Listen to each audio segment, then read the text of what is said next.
Bueno, egun on guztioi, ez dakit entzuten den, bai.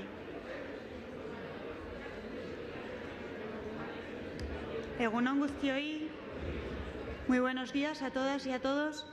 Good morning everybody and welcome. Lehenik eta behin, mila esker guztioi puntako zientzialari eta ikasleen arteko Topa DIPC zientziarekin solasean topaketen 8. edizio honetan parte hartzeagatik. I would especially like to thank and welcome our invited scientists this morning, Professor Herschback, Professor Diggle and Professor Cattaneo. Welcome and thank you very much for coming. Lehenik, Eureka Zientzia Museoari eta Kutxaren obra sozialari eskerrak eman nahi dizkiegu, aurten ere, berriz ere, topaketa hauek bere etxean hartu izanagatik. Gaur, Eureka Zientzia Museoaren zuzendari Ignacio Zuzuarregi daukagu gurekin, eta berari eskatu nahi diot mesedez ongietorria emateko eta hitz batzuk esateko guztiontzat.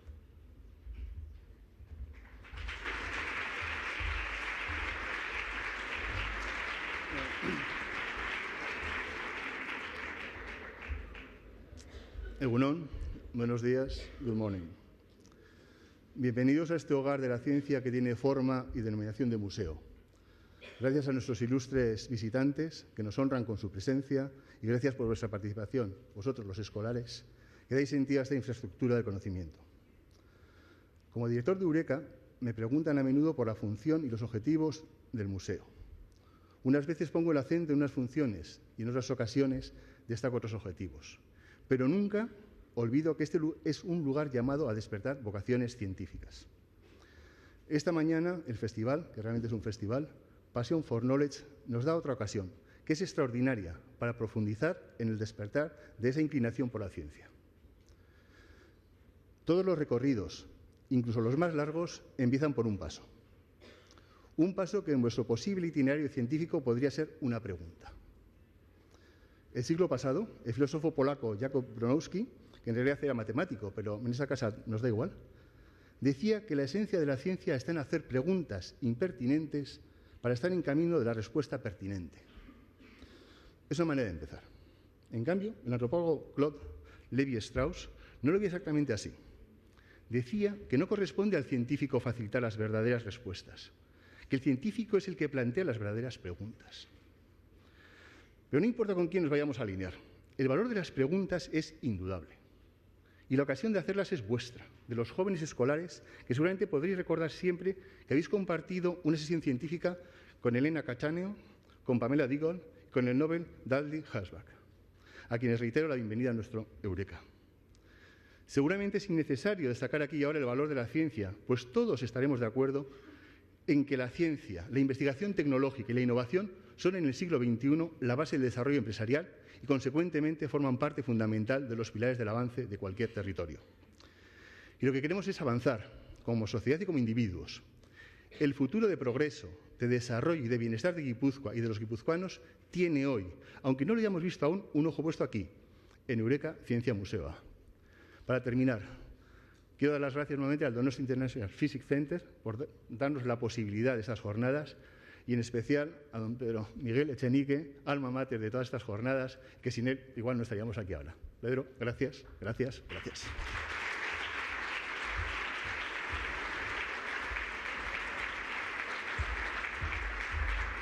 Eskerrik asko, Ignacio. Como decía antes, esta es ya la 8ª edición de los encuentros que organiza el Donostia International Physics Center, y esto no hubiese sido posible en gran medida gracias al apoyo de sus patronos públicos y privados.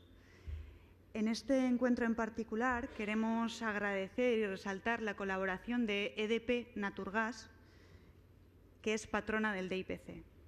EDP patrocina además en estos encuentros los premios, que son 3, a la pregunta más innovadora, ingeniosa, imaginativa, creativa, interesante u original, de entre las más de 150, creo que, preguntas enviadas por todos vosotros. Rafael Careaga, director de Recursos y Relaciones Institucionales de EDP, está hoy con nosotros y quiero invitarle también a subir al escenario.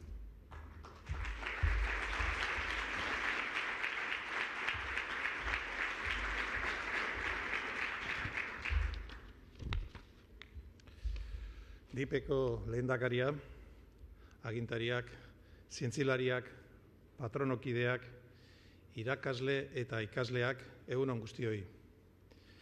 Aurreko urteetako bideari jarraiki, Passion for Knowledge 2016 jaialdiko jardueren artean ezin falta ziteken Zientziaren solasean topaketan edizio berri bat. 2009 urtetik DIPC urtero antolatzen du Nobel saridunen zein puntako ikertzaileen eta bigarren hezkuntza eta batxilerko ikasleen arteko topaketa hau. Eta guretzat, EDP-arentzat, DIC patrono bezala, interesgarria eta oso garrantzitsua da topaketa honetan parte hartzea. Bienvenidos a este encuentro entre estudiantes e investigadores científicos que se enmarca en el Festival Passion for Knowledge 2016. Gracias a nuestros invitados por acudir al País Vasco y unirse a este Festival de la Ciencia. Thanks to Elena Cattaneo from Università degli Studi di Milano. Thanks to Pamela Diggle from University of Connecticut. Thanks to Dudley Herschback from Harvard University, Nobel Laureado en Química. Y gracias también al profesor Echenique y al Donostia International Physics Center por celebrar Passion for Knowledge por tercera vez y organizar y moderar estos encuentros una vez más. Especialmente quiero dar las gracias a los profesores que habéis venido hoy aquí con vuestros alumnos y en general a todos los profesores de secundaria por vuestra dedicación, vuestra labor, vuestra pasión y también por vuestra paciencia y compromiso.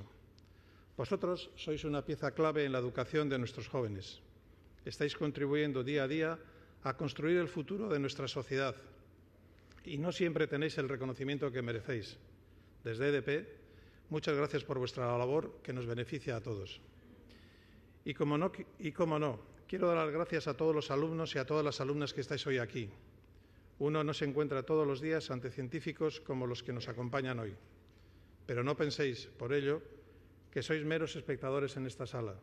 Realmente sois los protagonistas de este encuentro. Gracias a los trabajos de los profesores y profesoras Cattaneo y Diggle y del profesor Herschback, sabemos cómo identificar y utilizar células madre neuronales para tratar enfermedades. Sabemos cómo el cambio climático afecta al desarrollo de las plantas. Sabemos cómo se desarrollan los procesos químicos elementales. Sobre todo, gracias a sus testimonios y las respuestas que ofrezcan a vuestras preguntas, podremos escuchar directamente qué les motivó a ser científicos, qué dificultades encontraron por el camino, cómo perseveraron y no perdieron la ilusión, y también cómo ven el futuro y lo importante que es la ciencia y la tecnología para afrontar los grandes retos a los que nos enfrentamos como humanidad. Espero que encontréis inspiración para identificar vuestros sueños y que salgáis cargados de energía y de entusiasmo para hacerlos realidad. Os puedo asegurar, además, que las capacidades que se adquieren al cursar y desarrollar una carrera científica son muy valoradas por las empresas y por quien tiene que ofrecer un empleo, aunque sea fuera del ámbito de la ciencia. Necesitamos personas con espíritu crítico y con práctica y formación científica, técnica y humanista, que estén bien preparadas para abordar la resolución de los problemas y desempeñar tareas de alta complejidad. Os necesitamos a vosotros y a vosotras. La ciencia, como decía recientemente en una entrevista el profesor Pedro Miguel Echenique, por encima de todo es creatividad, y cualquier actividad creativa requiere pensamiento crítico, interés, estar constantemente abierto a lo nuevo, tener actitudes escépticas, ser inconformista y a la vez adquirir un conocimiento básico férreo en lo fundamental. La ciencia requiere de paciencia y de constancia, valores y actitudes importantes que contribuyen al progreso social y económico y a la mejora de la sociedad. En EDP estamos convencidos de que la educación, la ciencia y la cultura deben ser prioridades de nuestra sociedad. Por eso estamos muy orgullosos de ser uno de los patrones del DIP, Centro Vasco de Reconocida Excelencia Científica Internacional. En particular, nos genera una gran satisfacción colaborar en la celebración de este encuentro y ver esta sala llena de jóvenes estudiantes de todo el País Vasco acompañados de sus profesores. Os veo a todos y a todas aquí, abarrotando esta sala del Eureka Zientzia Museoa, con ganas de escuchar a estos embajadores de la ciencia, a estos apasionados del conocimiento nerviosos por hacerles vuestras preguntas y así satisfacer vuestra curiosidad. Y como ya se ha adelantado antes, EDP premiará 3 de las preguntas que habéis enviado y que se formularán en el transcurso del encuentro. Queremos premiar el ingenio, la creatividad y la innovación. Al final serán 3 preguntas las escogidas, pero creo que ya es un premio el estar hoy aquí. Un premio para cada uno de vosotros y vosotras. Y participar una vez más en un encuentro organizado por el DIP, contemplar esta sala y sentirse parte de ello es un privilegio para nosotros, para EDP. Tenemos por delante una jornada maravillosa para empaparnos, disfrutar y aprender. Mila esker.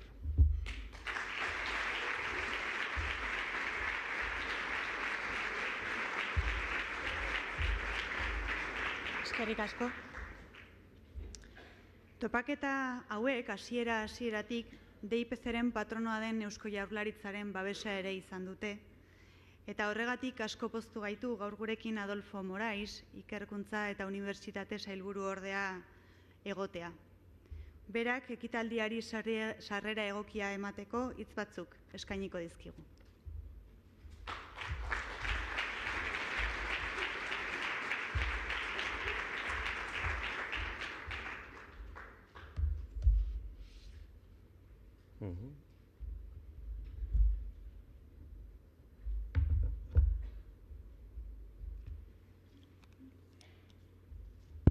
Egunon guztioi. Pedro Miguel Etxenike jauna, Kutxako Fundazioaren zuzendaria, EDP-ko instituzioen arteko harremanetako zuzendaria, Dudley Herschback jauna, Elena Cattaneo anderea eta Pamela Diggle anderea, irakasleok, jaun-andreok, egunon guztioi. Firstly, I would like to give my warmest thanks to our top scientists and guests for joining us to this magnificent cultural and scientific event held in the Basque Country. Thanks to Professor Cattaneo, Professor Diggle, and Professor Herschback, and my special thanks to the Donostia International Physics Center, particularly to its president, Professor Etxenike, and to its director, Ricardo Díez Muñoz, for organizing Passion for Knowledge, as well as this top DIPC once again. Pedro Miguel and Ricardo, it is an honor and a pleasure to be here with you. Bueno, aunque sea un tópico, es necesario que siga agradeciendo a las personas que hoy estamos aquí, que hoy estáis aquí, vuestro papel en la realización de este evento. Y cómo no, pues para empezar, voy a empezar agradeciendo a Kutxa, al Museo y a EDP Naturgas, porque es excelente que haya empresas que se involucren en proyectos como Passion for Knowledge, unos proyectos en los que no van a obtener unos beneficios directamente y a corto plazo. Entonces parece lógico y razonable que les agradezcamos muy profundamente su colaboración. Como decían antes en mi presentación, bueno, pues soy matemático y entonces un matemático definiría esta relación entre la ciencia y la empresa como necesaria y en este caso no suficiente. Pero bueno, hay que agradecer a las empresas que lo hacen, evidentemente, que lo están haciendo. Bueno, bereziki eskerrak eman nahi dizkiet ere irakasleoi. Azken urteotako garapena ikusita, esan dezakegu hezkuntza zientifikoa eta kultura zientifikoak aurrera egin dutela euskal gizartean. Eta aurrerapen hori gertatzen da zuek formazioa zein zabaltze prozesutan erabat inplikatzen zaetelako. Zuren parte hartzerik gabe, eginkizun hau, Herschback profesorrak lehen aipatzen zuen bazala ezinezkoa izango zen. Beraz, zuek posible egiten duzue hori. Bien, eta orain gure publiko gaztean zentratuko naiz. Eskerrak eta zorionak emateko. Zoriondu nahi zaituztet, benetan. Y os felicito, bueno, por estar aquí, pero porque pienso que además estamos delante de personas que, como decían antes otros de los que me han estado delante mío, estamos delante de muchas personas que vais a ser científicos, científicas, tecnólogos, tecnólogas en el futuro. Quizás alguno incluso descubráis cuestiones que hoy en día nos parecen o son inimaginables y ojalá muchos lleguéis a la talla humana y al nivel científico de las personas excepcionales que hoy nos acompañan y que nos van a trasladar sus conocimientos. Bueno, esas van a ser cuestiones, en todo caso, lo de ser o no científico y lo de vuestra progresión van a ser decisiones que están en vuestra mano y que vais a tener vosotros mismos que desarrollar. Gauza bat, argi izan behar duzue Etxenike, Herschback, Cattaneo, Diggle, garai batean ikasleak izan ziren ere bai, zuek bezala. Eta motivazioa eta beraien jakimina bazutela gaur egon dira diren mailako zientzialariak. Hasteko ez da gutxi, esan nahi dut, hori abia puntu bada, baina lehen esan dudan moduan, hemendik aurrera zuena da egin beharra. También en una etapa de mi vida me dediqué a predecir algo del futuro en relación a mi trabajo en el ámbito de la meteorología. Y bueno, pues hay modelos científicos que predicen el futuro, como digo. Pero claro, no nos predicen lo que van a ser, no hay ninguno por ahora que prediga lo que va a ser nuestra vida en el futuro. Pero bueno, quizás algún día exista eso. Lo que tengo muy claro es que no podemos predecir eso, pero yo sí os puedo hacer una predicción, y es que después de la charla de hoy todos vamos a ser más cultos en lo personal y en lo científico después de escuchar a estas personas. Bueno, ia amaitu dut, bi gauza bakarrik, bi hiru gauza. Bat izango da informazio bat, eta beste bi izango dira nire zabaldu nahi ditudan mezu batzuk, besterik gabe. Lehenengo informazioa agian entzun duzue, baina informazio hori da Euskadiko Zientzia eta Teknologia Sistemak, hau da, gure unibertsitateak eta ikerketa zentruak Euskadin lan egiten duten zientifikoen bitartez, aportazio garrantzitsua egiten diotela munduko zientziari. Hau da, lehen aipatu dan gizakiaren talde proiektuari. Y el primero de los dos mensajes es muy sencillo. Estos entornos en los que se hace investigación, como decía, las universidades o los centros de investigación, requieren personas, necesitan científicos y científicas que son la clave para garantizar su aportación a la ciencia, la aportación de Euskadi, y también son claves, evidentemente, para su sostenibilidad. Y en esta cuestión, pues vosotros ya creo que a estas alturas de las palabras que estoy diciendo ya os habréis dado cuenta que sois fundamentales. Hau guztia diot, zuek guztiok erabaki garrantzitsu bat hartu beharko duzuela etorkizunera begira, laster. Zein karrera aukeratu, norantza bideratu zuen ikasketak, eta bar. Seguru nago, zuetariko batzuk argi izango duzuela. Hemen zaudetelako, baina beste batzuk ordea oraindik ere zalantzak izango dituzue. Mezua oso erreza da, zientzi ikasketek pena merezi dute. Un científico es una persona, como decía antes Rafael, una persona con una formación excepcional, y le permite hacer muchas cosas bien. Ciencia, evidentemente, y otras también. Y hay científicos y científicas que han aportado y están aportando hoy en día a la ciencia, pero también a la sociedad, más allá de la propia ciencia. Ejemplos tenéis muchísimos. Newton, como matemático yo citaría a Fourier, y actualmente de las personas que tenemos hoy aquí, pues ellas también están haciendo sus aportaciones más allá de la ciencia. Herschback, Cattaneo, Diggle, el profesor Etxenike, han sabido hacer esa labor social, y como digo, esa labor social la hacen desde su conocimiento científico. Bueno, eta abentura gustokoa duzuenontzat berri onak. Zer esanik ez dago zientziak abentura puntu bat duela. Zientzialariak egunero besteak beste esnatzen dira jakin gabe zer aurkituko duten, eta surfeatu behar dituzte arrakastak eta hutsak ere bai. Abenturetan jakinmina, imaginazioa eta formazioa izango dira bidelagunak, zuen bidelagunak. Bai, baina idatzita daukat, baina egia da. Bada garaia gure gonbidatuei hitza emateko. Hemendik nik ikusten dituan aurpegiek esaten didate irriketan zaudetela beraien hitzak entzuteko. Beraz, gozatu persona hauen hitzetaz eta disfrutatu gaur. Eskerrik asko.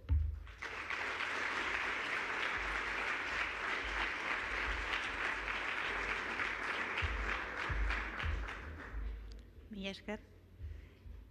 Eta, besterik gabe, badakizue gaurko ekitaldia bizatitan banatua dagoela. Lehenengo zatian gure ikerlari, zientzialari gonbidatuak aurkezpen labur bat egingo dute, beraien bizitzako pasarte batzuen inguruan, baina laburra izango da, eta ondoren gauzarik importanteena zuek bidali duzuen galdera guzti horiek azaltzen edo joango gera, eta beraiek gutxinaka erantzuten. Orduan, besterik gabe, vamos a dar comienzo al encuentro. I would like to ask our prestigious guests, Professor Cattaneo, Professor Herschback, and Professor Diggle, as well as Professor Echenique, to come here to the stage.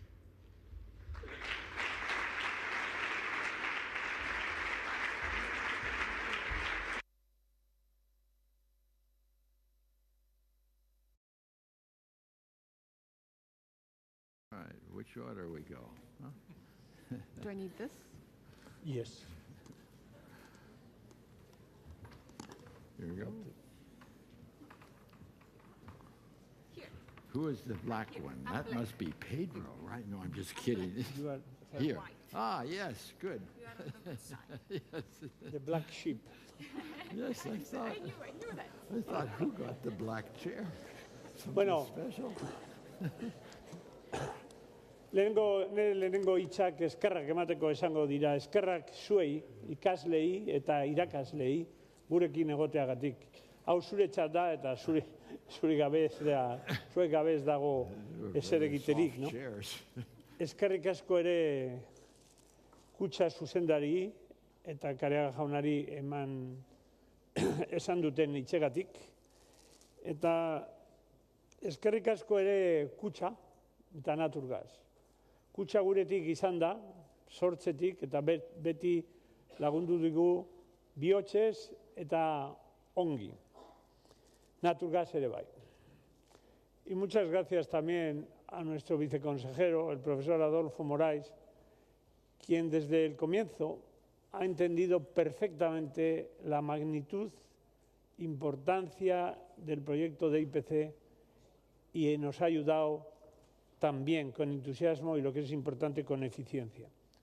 Y ahora pasamos ya a las preguntas, en que cada uno va a resumir, antes de las preguntas, una breve descripción de su vida como quiera, pero breve, y empezaremos con el profesor Herschback, que es un experto en estos encuentros, porque Herschback, aparte de ser Nobel Prize, premio Nobel, es un gran amigo del País Vasco, un gran amigo del DIPC, y ha participado desde 2005, ha estado en San Sebastián creo que unas 6 o 7 veces, o 5 o 6. Dudley. This is I think, the 4th or 5th. Fifth, Yes, I think. yes. Anyway, yeah, summary of your life, please. Well, quite a long time ago, I was born Gives you time. in California, the part that is now Silicon Valley. But back then, Cupertino, which is a very dense city now, it's called the capital of Silicon Valley, Cupertino was where 2 two-lane roads crossed in the orchards. And there was nothing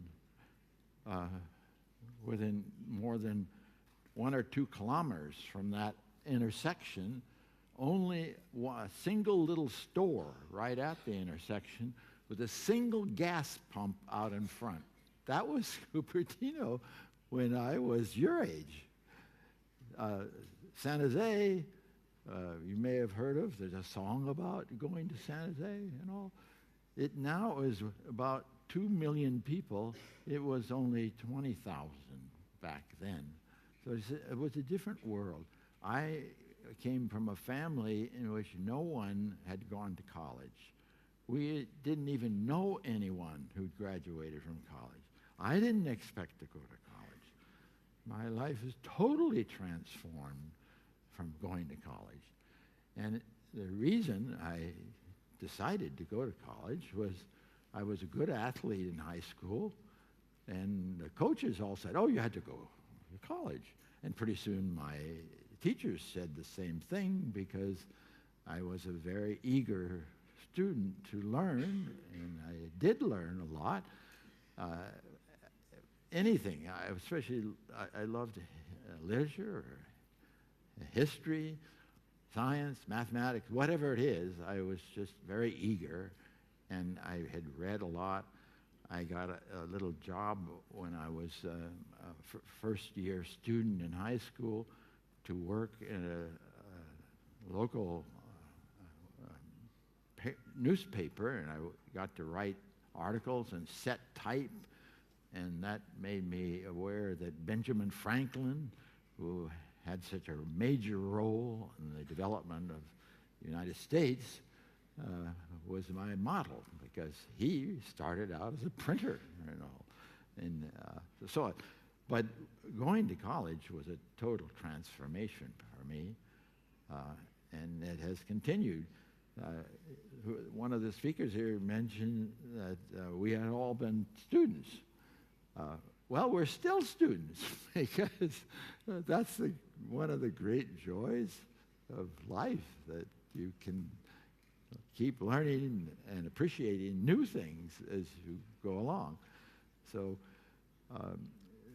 the mention of teachers is very, very important, because for me, the teachers in my high school launched me, and then I met more, of course, in college, who were also wonderful mentors. But your personal teacher, you learn to do, is also a key thing. But through your life, you meet people like fine teachers and mentors who you emulate. You try to pass on to your own students, whether you're a professor or not. All of us has a role as teachers, because we have our children, we have each other in our conversations and political life, all those things. Everyone has to do teaching as well as being a student, whether you don't necessarily think it that way, but you will, I think, later look back on it. So I grew up in a very simple way. I milked cows, took care of pigs, and so on. And when I went to university and beyond, I think it was a great advantage to have been a very innocent, not very well-informed person, because that was one reason I was so eager to learn things, and still am. I haven't changed so much from being a farmer boy and an athlete and so forth, but it's amazing. One thing I would like to emphasize to you is that in science, which has many wonderful aspects, it's surprising how close you can be to the frontier. You will find, even your first year or two, maybe in college, that you can already work in someone's lab that is doing things that are brand new, things that people have not understood. And you can be part of that right away, as soon as you have just a few basic science courses, so you know enough of vocabulary and ideas as a background. So it's a wonderful direction to go. There are many others too, but the spirit is similar in all of them. So maybe that's enough.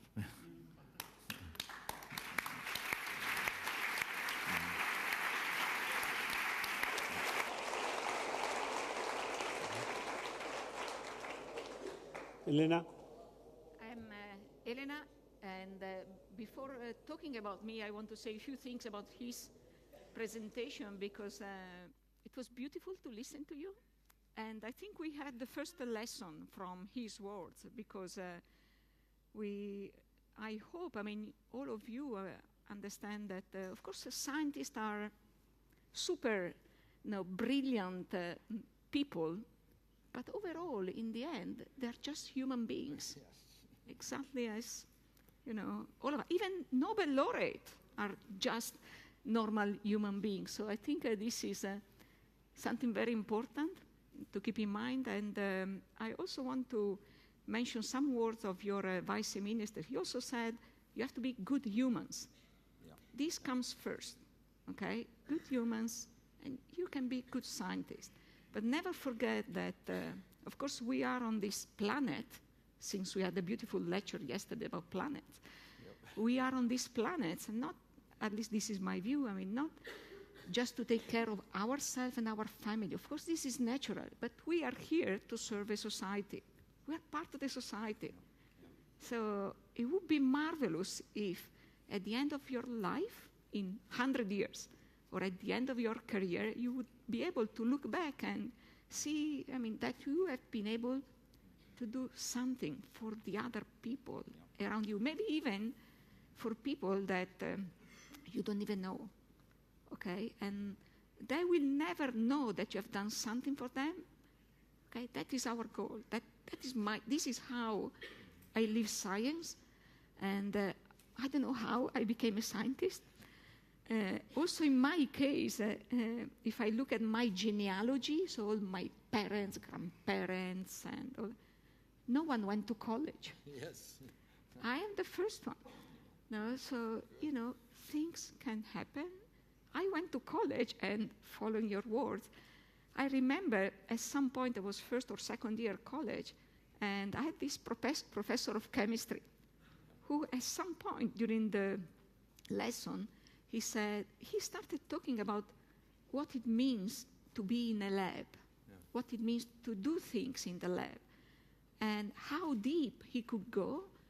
Looking at things that were invisible to us, no? Because, and I remember him talking about, it is working in a lab is also physically heavy. Now it's mentally and physically. So I had the image of course, the brain, working on the ideas, but also the hands. So the head had to move in a way to put in the right place all the ideas, the experiments, the little things that are all very costly.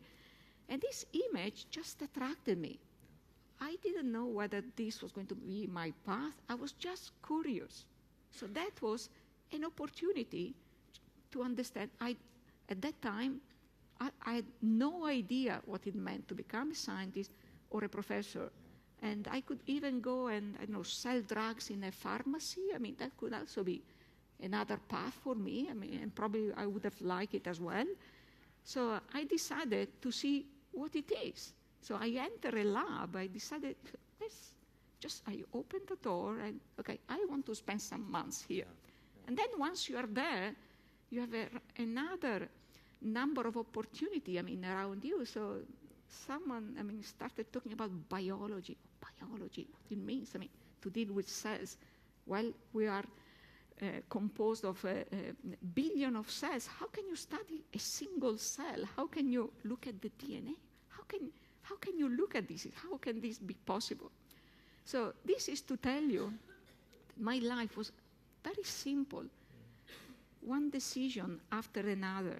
So I didn't wake up in the morning and said, I want to be a professor.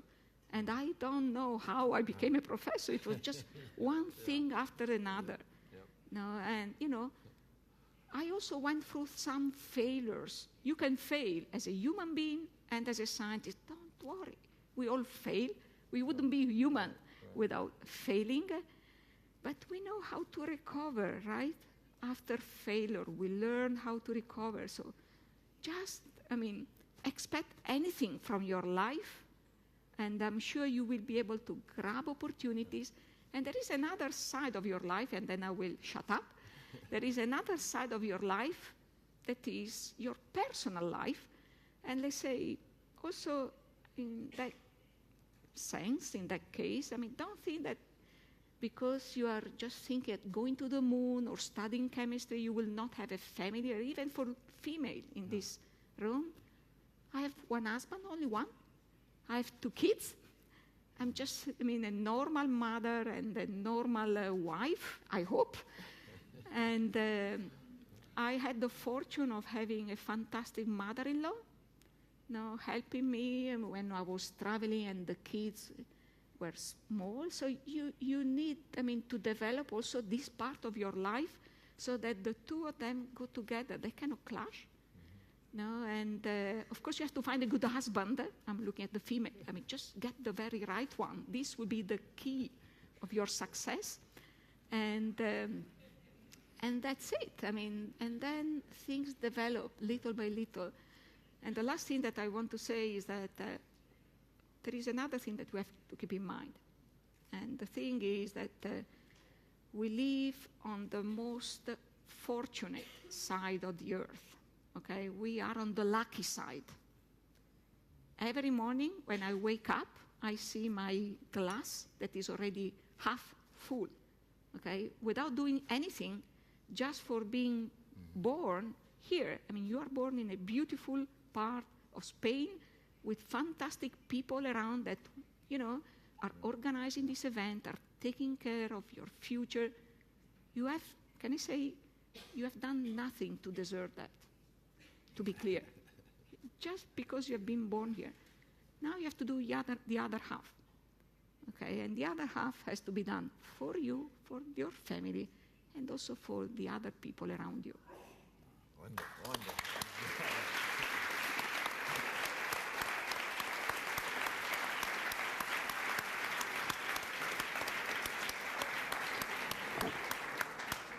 Oh, no, now Pam was the first time in San Sebastian, I believe, a friend of Dudley. That is already a privilege. I'm so delighted to be here in your beautiful, beautiful country. So to give you a little background about me, I was born in Southern California in the United States and grew up in an area very much like southern Spain, with the mountains close to the coast and beautiful areas to hike and explore the world around me. And so when I was your age, and believe it or not, I actually was your age at some point, I loved to be outside, but I didn't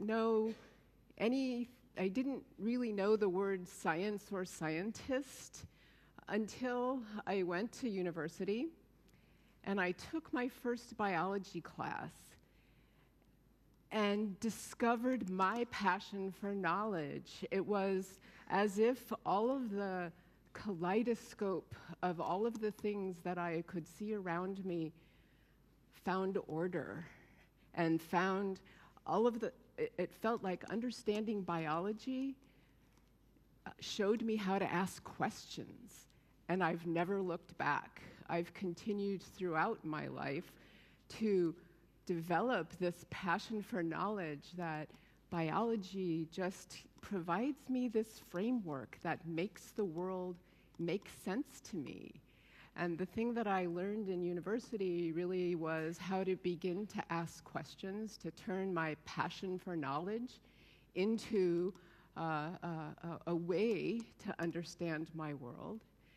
And then I discovered plants, which then made the world even clearer to me. It felt like the way to ask questions and the way to identify what's unknown and how you might go about knowing it. When I began to learn about plants, again, I discovered my passion, and I wish this for all of you because it has sustained me throughout my career.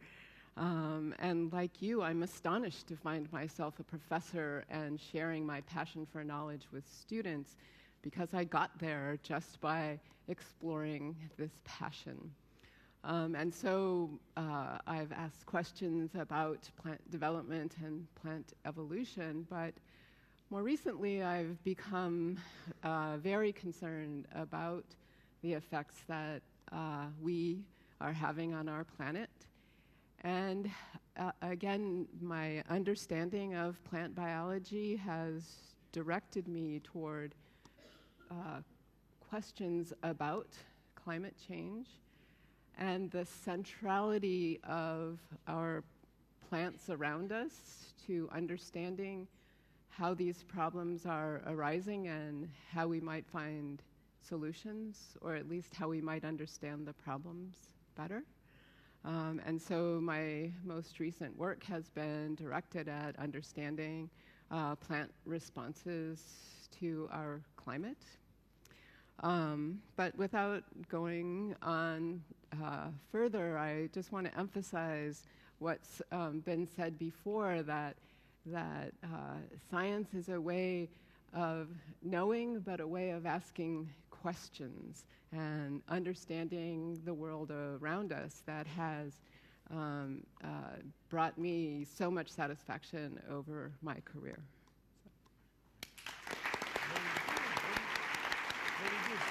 short. You don't applaud yourself.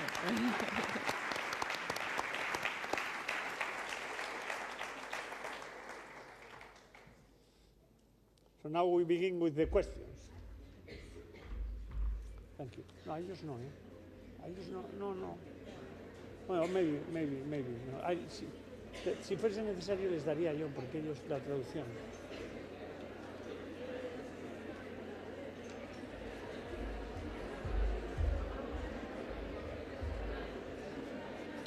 Thank you very much.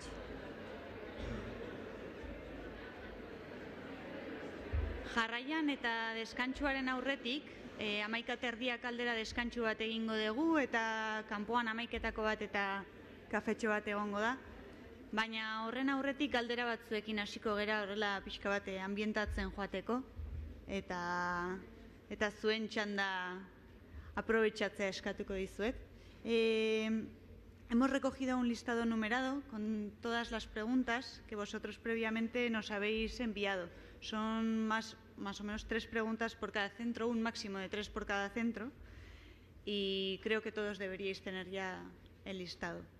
Ikusi dezakezue galdera asko errepikatuak daudela, edo oso antzekoak direla, eta ekitaldean zehar errepikapenik egonez dadin galderak aurretik filtratu egin ditugu.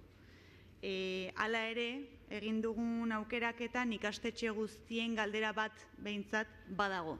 Orduan, ikastetxe guztiak zaudete gure bombo partikularrean, ikusi dezakegun ja gure beste pantaila.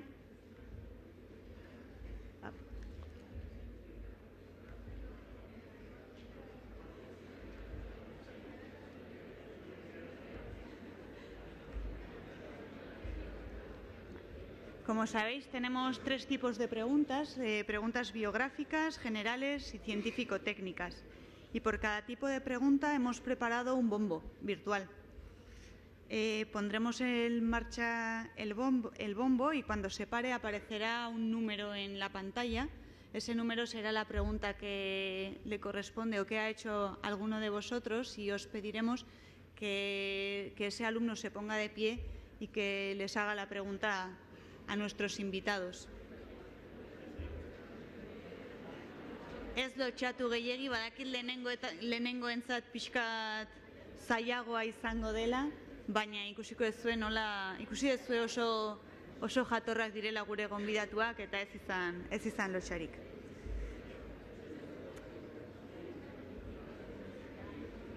Eta besterik gabe, hasi egingo gera. Zer iruditzen biografiari buruz hasiko gera pixka bat, eta joango gera gai aldatzen. Guatzen ba. 28. galdera.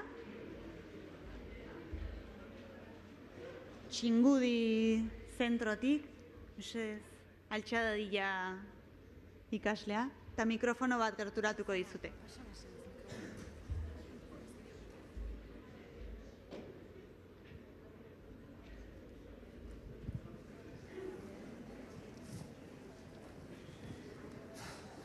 ¿Qué digo, Paz? Hello.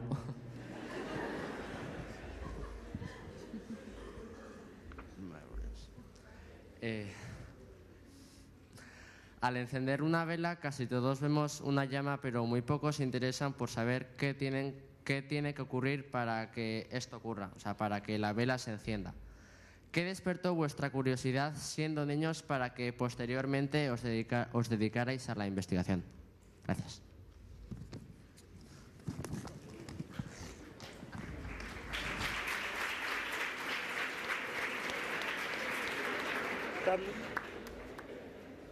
You want me? Oh, I think I was born, like you were born, very curious. I just think back to my early life, and I knew I was very curious what went on. There are these big creatures walking around making sounds, talking to each other. Then, like every little child, I think you want to make sounds like that too, because you see that those sounds that are exchanged among these big creatures you're with, seem to affect them and what they do and so on. So naturally, the kid starts imitating that and realize that, yes, I've gained the ability to do this too by the time they start talking. Of course, even before that, which I don't remember, but I did learn to walk, and so did you. And I can remember our children, you know, how thrilling they were when they had been crawling and then trying a little bit around the furniture to stand up. And when they were able to walk freely, they were totally thrilled.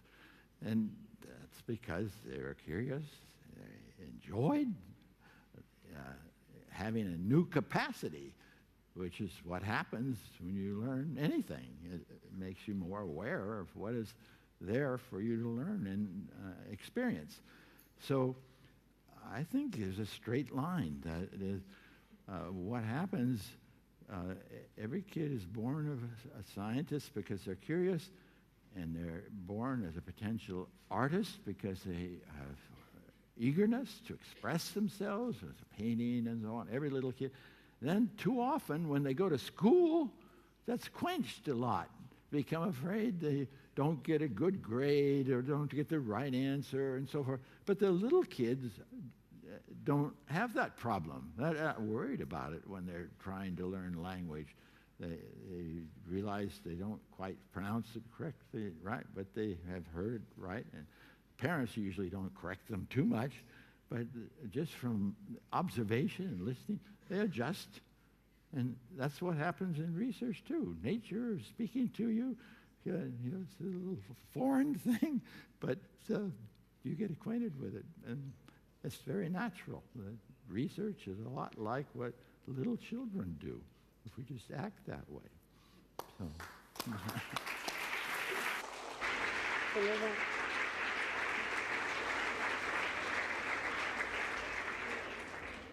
Yeah, it's all about curiosity, and we are all curious.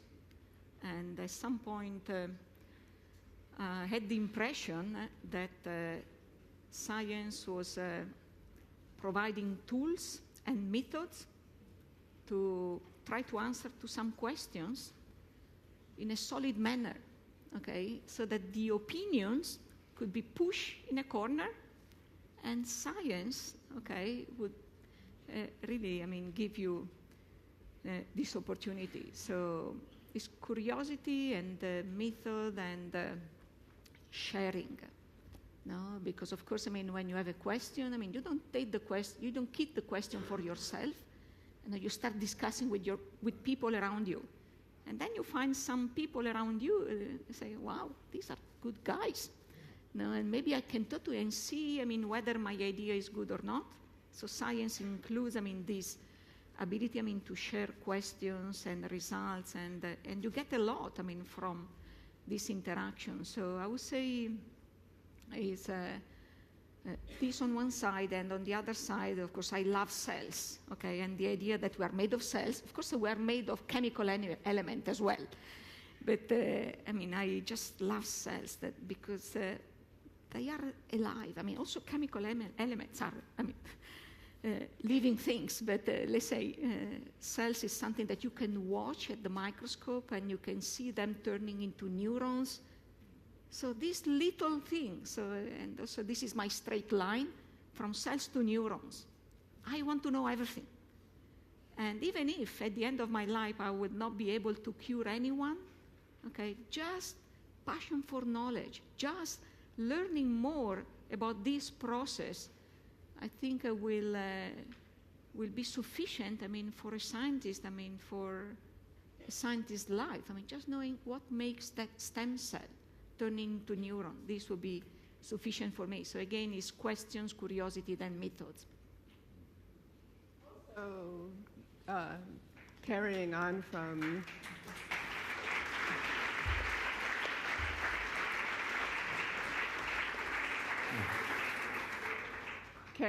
from curiosity, which I think drives all of us, and then learning science provides the methods, but provides training or a worldview to not only have ideas but constantly try to prove yourself wrong. Take that idea and poke it again and see what happens. And are you right?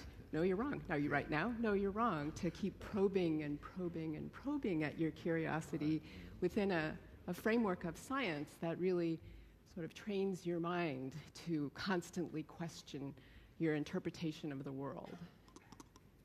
Can I add one thing? And many times you will discover that you are basically wrong. Okay? You will get in love with your idea, and then you will go to the lab, you will test or to your plants, and you will test your idea and say, I'm wrong. Okay? So this is a way to test our ideas and to progress through failures and redirection. And it's just beautiful. And you still have a happy feeling because the plant or the thing that tells you wrong is really friendly to you. Yes. Yeah. Yeah, but many of the questions are directed to these kind of things. So let's go and have more opportunity to the students to ask a question. Okay. Next question. 37. galdera. 37. The English Schooletik. English. Dudley is there. It's for you, Dudley.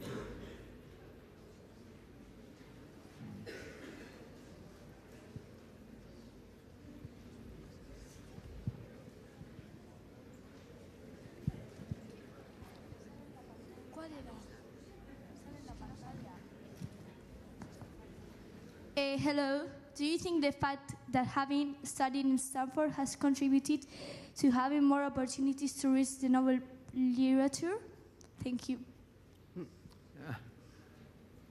Well, when I went to Stanford, I was as a football player. It's not real football, which we call soccer in the United States, but use the name you're aware of. And I had no idea what a university really was. I thought it was just a higher, fancy kind of high school. And I learned very quickly from the first professor I ever met, Harold Johnston, and his field was chemical kinetics. And it intrigued me as he described what it was like because it was about reactions transform into new molecules. And of course, in a glass of water or whatever, there's so incredibly many of them doing their business. The air in this room is like rifle bullets, oxygen and nitrogen bouncing around wildly. And it seemed incredible how you could sort out what happens in actually collisions that change into new molecules and all. So that already intrigued me and actually was a thing later on, many decades, that did lead to the Nobel Prize. But I don't think it was so much that it had to be Stanford somewhere. I had a mentor, and I think almost everybody does, who excites your curiosity very much. And as you fall in love with a plant or whatever, you realize how much there is, and it's a challenge to you. So I think going to college, as I mentioned before, totally transformed my life. I couldn't imagine what it would be. And again, I didn't anticipate to become a professor or anything like that.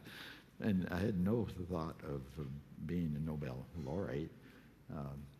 It just was one of those things that happened. I always tell my students that these prizes like that should be awarded to atoms, molecules, ideas, but since it's not convenient to pin a medal on such a thing, you put it to a person who represents other efforts, lots of other people involved too, that represents the events that made major events. So you have to feel you made a contribution, but you're only part of the whole story. And, thank you. Igual un dato sobre el profesor Herschback como curiosidad para vosotros. Él no es famoso por ser premio Nobel, también, pero Él tiene muchas cosas más importantes. Bueno, la primera, por supuesto, haberse casado con Georgine, pero después de eso él ha participado en la serie Los Simpsons. Solo el primero, después Stephen Hawking. Y en segundo lugar, para que os hagáis una idea de lo que, del nivel deportivo que el profesor Herschback tuvo, hoy una persona de su nivel para jugar al fútbol americano cobraría unos $7 millones al año. O sea que el premio Nobel para él fue por amor, obviamente, no por haber ido a Stanford. Es una broma.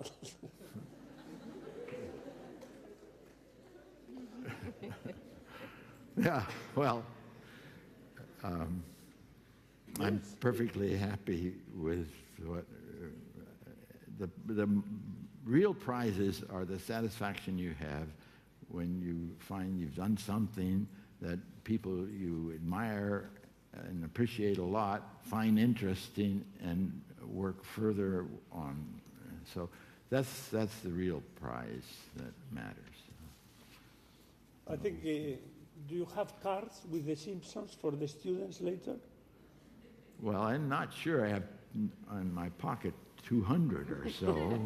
Well, for the ones who get first for the picture. Anyway, Okay. we continue. We have two more questions and go for one more question, and then we go for pictures and coffee with the students and come back, okay? Fine. Venga, aldatuko dugu gai eta hartuko dugu zientifiko tekniko bat oraingoan. A ber, ikusteko. 126. galdera.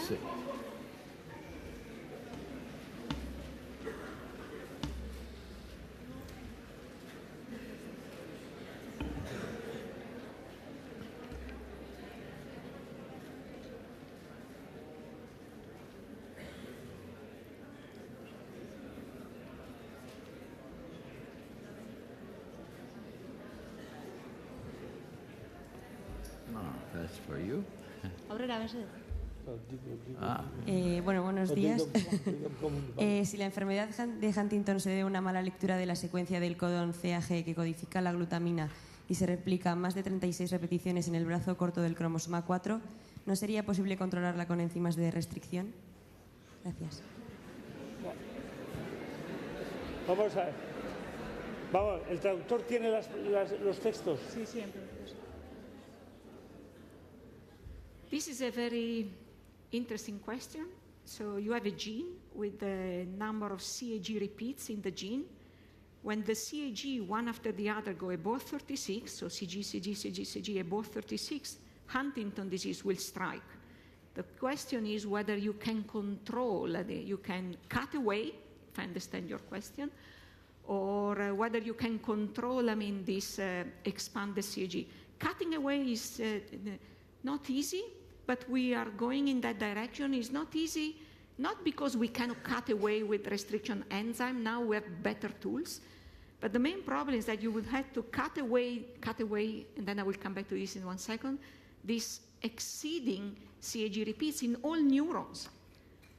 So the problem is, and it is a problem for all brain disorder and for all drugs, that have to pass the blood-brain barrier. The problem is, how do you deliver your compound or your strategy for cutting away so that, you will hit all neurons? So this is one main problem that we have in general. But cutting away is an absolutely important strategy. Now there are two ways, to go in that direction. We don't use restriction enzymes because there are not restriction enzymes that are specific for the CAG, and you risk to chop the DNA in your neurons. So one strategy is the silencer strategy. Instead of cutting away, people working on plants discover that there are molecules in the cells that work as antisense. Okay, so these are molecules that sort of block the genes and the activity of the genes. They are specific for each. So now in the lab, scientists, and there are smart scientists around, manage to produce these silencer molecules that are specific for the mutant Huntington gene, because we have another copy that has a number of CAG repeats in the normal range. So you want to be specific for the one that has too many. So let's think that these are sort of molecular tapes, no, that they go in, if you are able to deliver that to the brain, and they will recognize specifically the mutant allele. It will attach to the mutant allele, and the mutant allele will no longer be able to be translated into protein. This is a silencer strategy, silencing mutant huntingtin. And it has worked so beautifully in animals that last September, the first clinical trial started in Huntington disease patient. Okay, if this works, and I mean, just thinking about this, I mean, it would be just curative, because you are targeting, you know, the upstream problem. So you are turning off, without being able to chop it or to remove it, the mutant gene. The other strategy that is closer to what you are proposing is using, is not a restriction enzyme, but is, you know, this fantastic story about genome editing. So now we have some fantastic tool that people working on yogurt and the bacteria develop, you know, because sometimes discoveries that we use in a biology lab come almost from another planet, no? And now, you know, there are, so some people discover that bacteria are able, let's say, to fight the invasion of viruses simply by chopping the DNA of the viruses and incorporating pieces of their DNA into the bacteria DNA in a sort of a molecular immunity. I mean, developing a sort of a molecular immunity. So the next time that that virus comes in, what the bacteria does, so he recognizes that he is a virus, the pieces of the previous invasion that are incorporated into the bacteria DNA gets sort of activated, and they are guided. So there is a, you can imagine these molecules are transcribed, small pieces. They are transcribed, and then there is an enzyme that comes in, is called Cas9. So it's a two-molecule strategy. There is an enzyme that is called Cas9 that is the Caesar. And these guide RNA that are from the previous invasion, is RNA from the previous inserted DNA, are guided toward the new viruses, and they are chopped. So can we use, so this came from yogurt. People working with yogurt discovered that sometimes they got contaminated, and then other people discover, oh, there is some stuff, there is some stranger DNA in the bacteria DNA. It was the virus. And then a few years ago, they discovered this amazing thing. Genome editing is a revolution in the field. They're using genome editing in plants, and now colleagues are working on genome editing the Huntington DNA, exactly as you are proposing, to guide, to develop some guide RNA. Now the guide RNA are made in the lab that are specific for the expanded CAG, and we deliver the guide RNA, and we deliver the Cas9, and we see whether we're able to chop, so to cut, and then there will be blunt hand in the DNA, and then they will join. And this was done in animals, has already been done, has been done in cells, has been done in animals. This is unpublished. I've seen, scientists share unpublished data. I've seen the data, and this lady from Switzerland, they have delivered the Cas9, a guide RNA specific for mutant gene, in vivo, in the animals, in the brain. And she was able to take away the extra CAG, and the animals got better. So sorry for the long answer, but this was a fantastic question, and I congratulate for picking that up.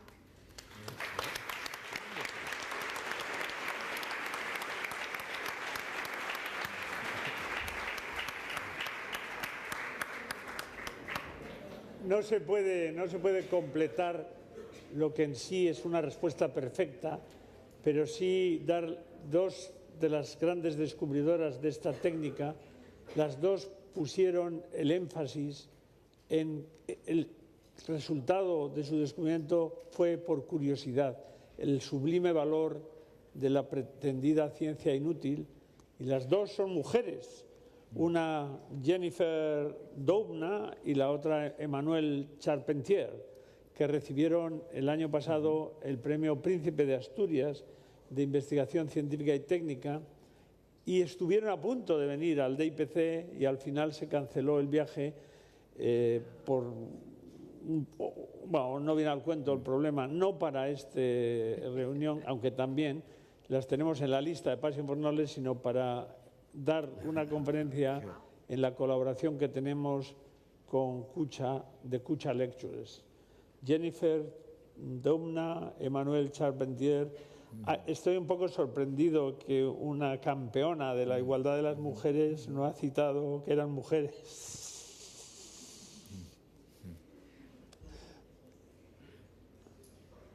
Well, yeah. Well, actually, they were super women. Super women. Okay, we go for coffee. Yes. Wonderful. Nos volvemos a juntar aquí hacia las 12:15, ¿vale?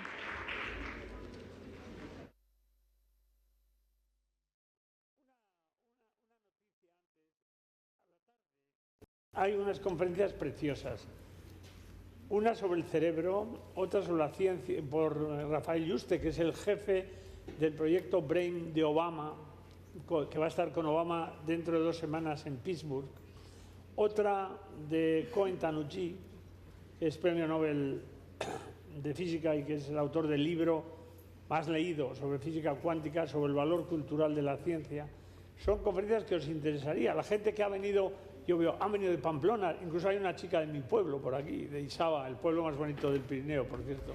Y luego, en medio, los 3 grandes versolaris van a explicar, porque eso está en streaming y luego estará en las webs, y también al Victoria Eugenia y a nuestros invitados, cuál es el proceso creativo de un versolario. Y son Mayalen Lujambio, Andoni Egaña y Ahmed Sarzayus. Entonces yo os animo a que les digáis a vuestros profesores que os inviten a unos bocadillos para aguantar hasta la tarde y coger los autobuses a la noche. No se puede venir aquí desde Vitoria al Colegio Viator y volver teniendo esta oportunidad que solo se da una vez cada 3 años. Ir al Victoria Eugenia a las 5:30. Gracias, Pedro. Bueno, galderekin jarraitu aurretik, ondo iruditzen baldin bazaizue, lehen sarietako bat aurkeztuko dugu. EDP Naturgas ha seleccionado 3 preguntas como las más innovadoras, ingeniosas, imaginativas, creativas, interesantes o originales de entre las 143 preguntas enviadas por los estudiantes. Para hacer entrega del premio me gustaría pedir al señor Careaga que suba al escenario, por favor.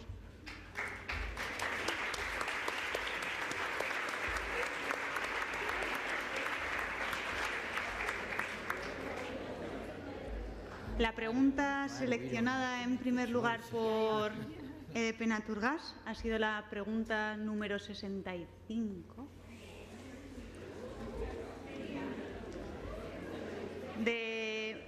Esta pregunta la ha hecho la estudiante Mayalen Susperregui Larrea del Instituto Txingudi, de Irún. Mayalen mesedez, etorri gurekin eta...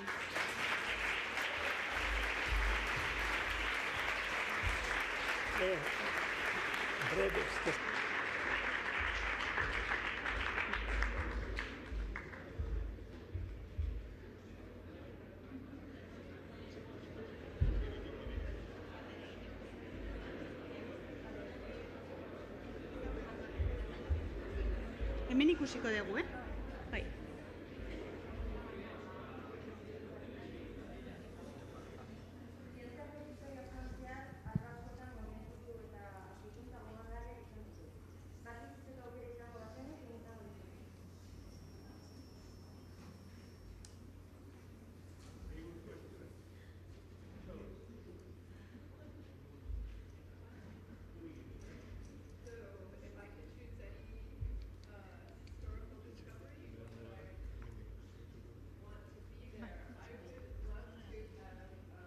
with Charles Darwin when he had the insight about natural selection as the mechanism of evolution.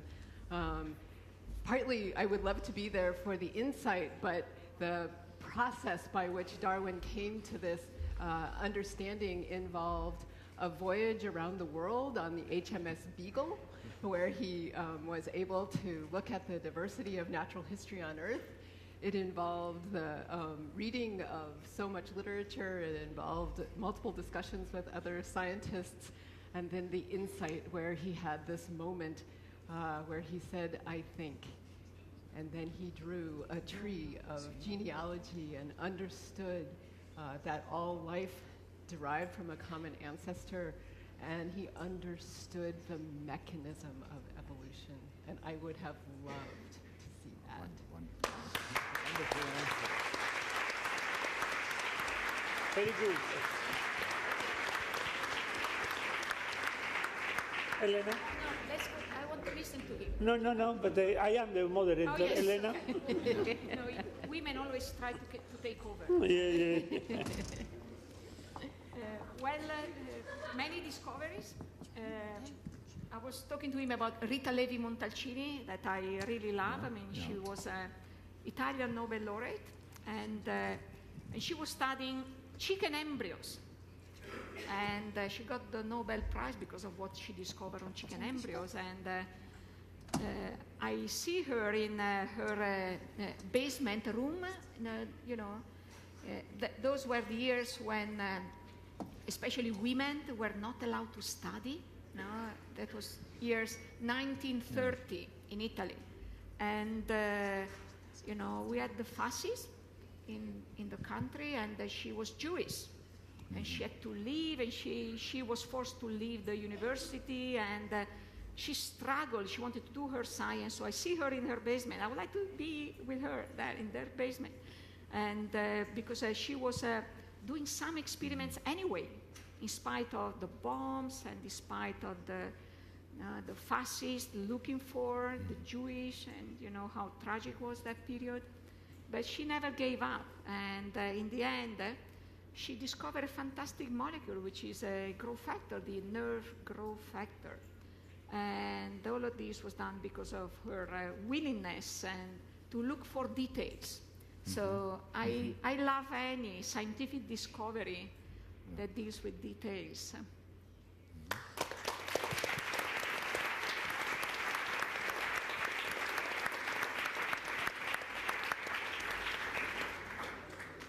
Well, there's so many such discoveries that I would love to witness, but I have to choose one, and it will be December 14, 1900. Max Planck became a father of what we call quantum mechanics, but he didn't intend to and didn't want to and didn't admit that he was really qualified as a father for 22 years because it was such a revolution from classical mechanics. But quantum mechanics underlies so much of understanding of chemistry, biology, all these things. And it was really his discovery on something that didn't seem all that portentous. Because as I say, even he didn't want to believe it. And it took many physicists years to recognize it. But be a lot of fun to have been at that moment. Fantastic question.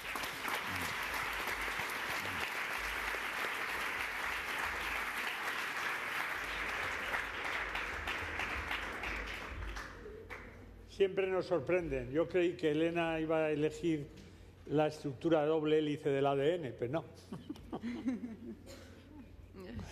Next question. Oso, jarraituko dugu orain bai zozketa da bonboekin. Eta, bueno, zientifiko teknikoetan utzi dugu lehena eta jarraituko dugu hortikan berriz ere. Bueno.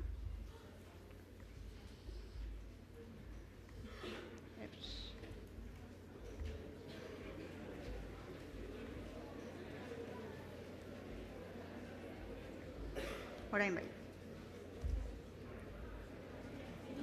130. galdera, Urretxu zumarragatik, ikasleren bat, mesedez. For you. I can hear now. I will ask our invited speakers to try to be short in their answers so that we can have a lot of questions. Kaixo, gure galdera da, zein ezaugarri eman behar dira mutazio genetikoaren fenomenoari hasiera emateko eta hala espeziearen evoluzioan aldaketa gertatzeko. Eskerrik asko.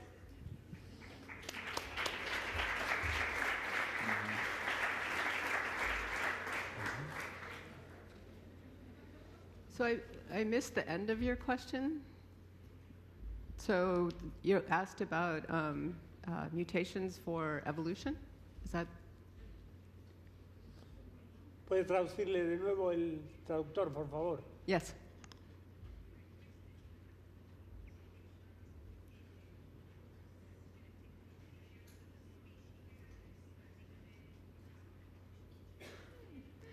Oh, yeah, very interesting question.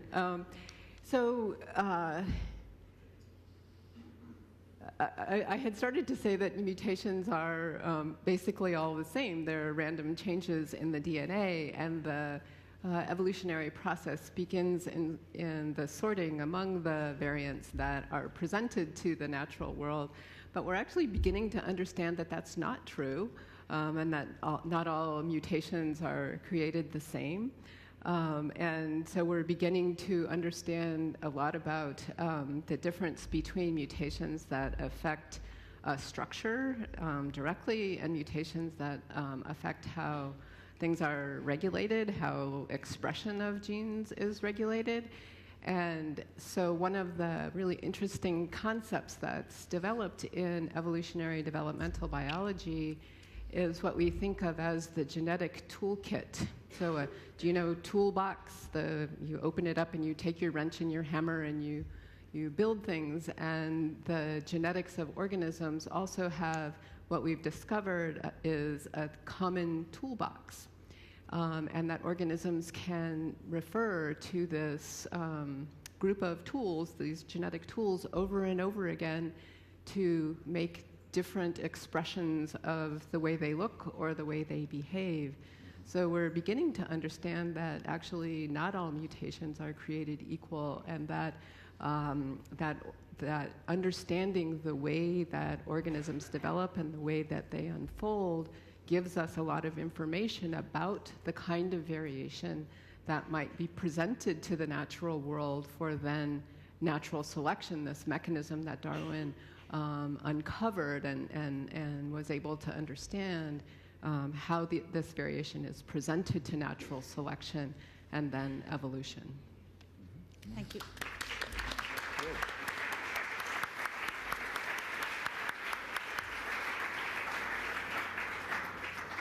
Beste galdera bat. 127. galdera. Ekintza ikastolatik egin dute.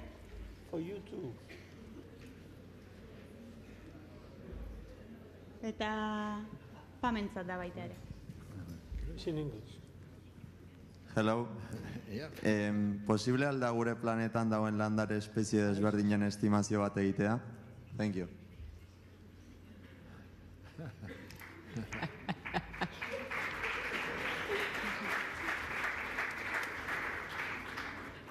I guess the answer is that better minds than mine are trying. And the really interesting thing is that people go round and round about how many species, and maybe there's 300,000. But the really exciting thing is that we don't know, and there are new species being discovered every day. The sad thing is that species are going extinct faster than we're discovering them due to habitat disturbance and other human-imposed conditions. And so there are different ways that people use to estimate species based on common knowledge, but it really is, we're still in an age of discovery where you can discover a new species. And in fact, where I come from in the northeast of the United States, a new species of fungus was discovered growing in the middle of Boston. So it's really an open question.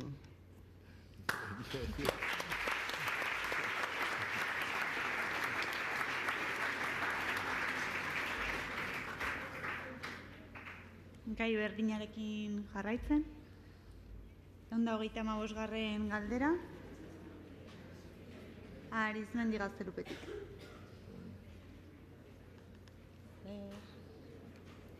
Anatzekaldean.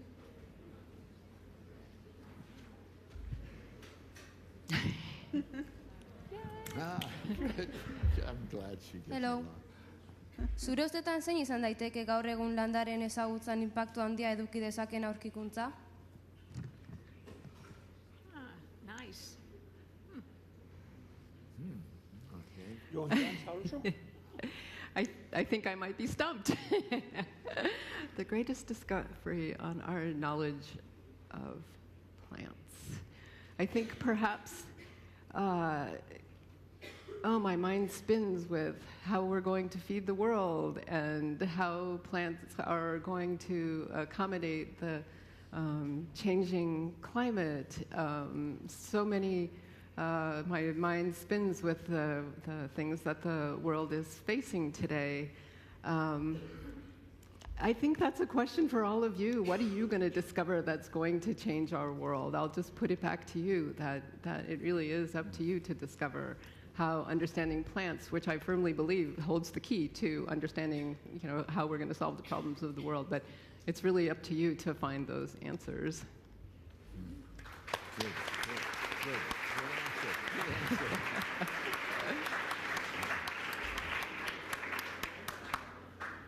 Guazen aurrengoarekin. 129. Berriro.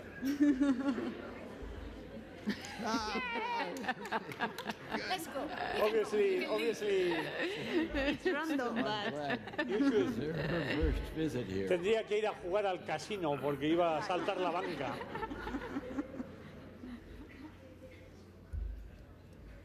Apa, vale. Psikotriaela eta mundu kolore arraroena dela irakurri dugu. Zer da berezi duena?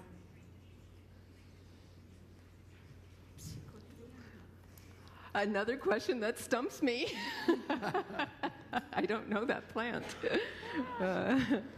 Very good.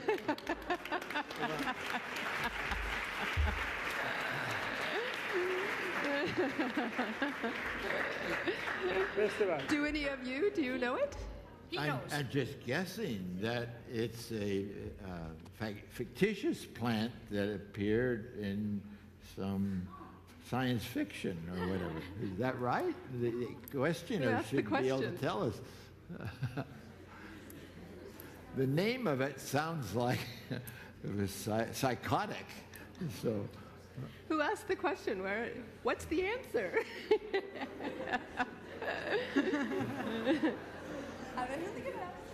Okay.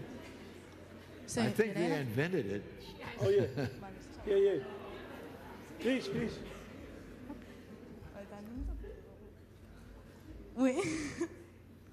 I'm not sure.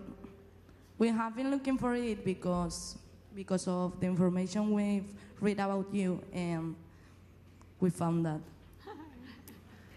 Very good.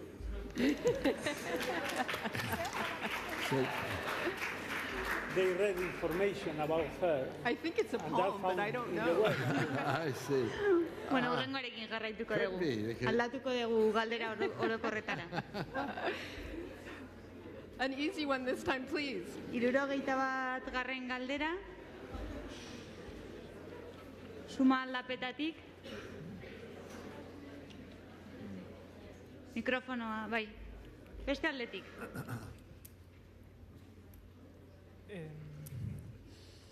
Could you explain the basics of the Humanist Manifesto 3 in which elaboration you participated and the need for it? Well, humanity is short in the supply of a very important thing, namely empathy for other people. And the Humanistic Manifesto really is fundamentally just about that, respecting and tolerance and concern for all of your people who share this earth with us. So that is really both the need and the reason for fostering this humanistic manifesto. Very good. Thank you.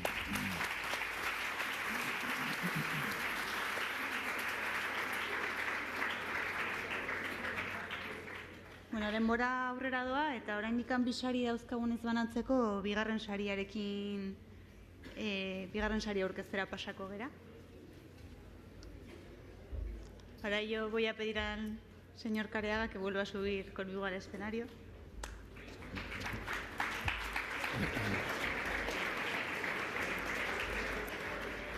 Eta bueno, aukeratutako bigarren galdera 87 garrena izan da. Eta galdera hau Zarauzko Liceo Oteizatik Ana Zulaika Garaik egin du. Mesedez. Oiu. Ane, barkatu. Ane?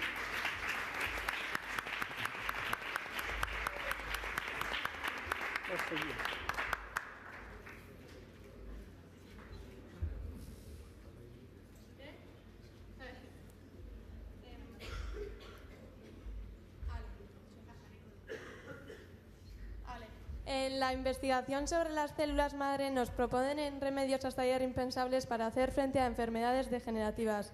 ¿Y quién dicta los límites a la prolongación de la vida humana? ¿La biología, la ética o la economía?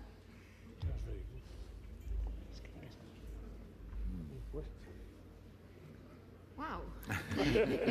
Wow. You know, I don't know. I don't have the vision that science should work to prolong human life. No, there is we already have a very long life in great shape, and I had the vision that science should work to improve the life of many more people. No, so the ethics, in science and the efforts, and I really believe it should go in that direction. I don't know whether stem cells would be the key in prolonging, or let's say, in giving a better life to many more people. You know, stem cells can cure some diseases. Do you know how many? 3. Mm-hmm. You know how many are the diseases? 30,000, or even more than that. So stem cells is just one road in the desert of the unknown that we are exploring. There are many more strategies, but I mean, really think at prolonging human life, I really would like to see, you know, we were discussing before living in the most fortunate part of the earth. We have to take care of the other people. So science should really, I mean, food and, you know, vaccines, I mean, for people that are still dying of, you know, infectious diseases that have disappeared in our countries. So I don't think that stem cells will have a big deal in prolonging human life. I think prolonging human life is something that scares me. I mean, beyond a certain, no, we need to make space to the other people, and yeah, to all of you. Eskerrik asko. Very good answer. Very good. Bueno, jarraituko dugu beste galdera orokor batekin. 83. galdera Santo Tomas Liceotik egin dute.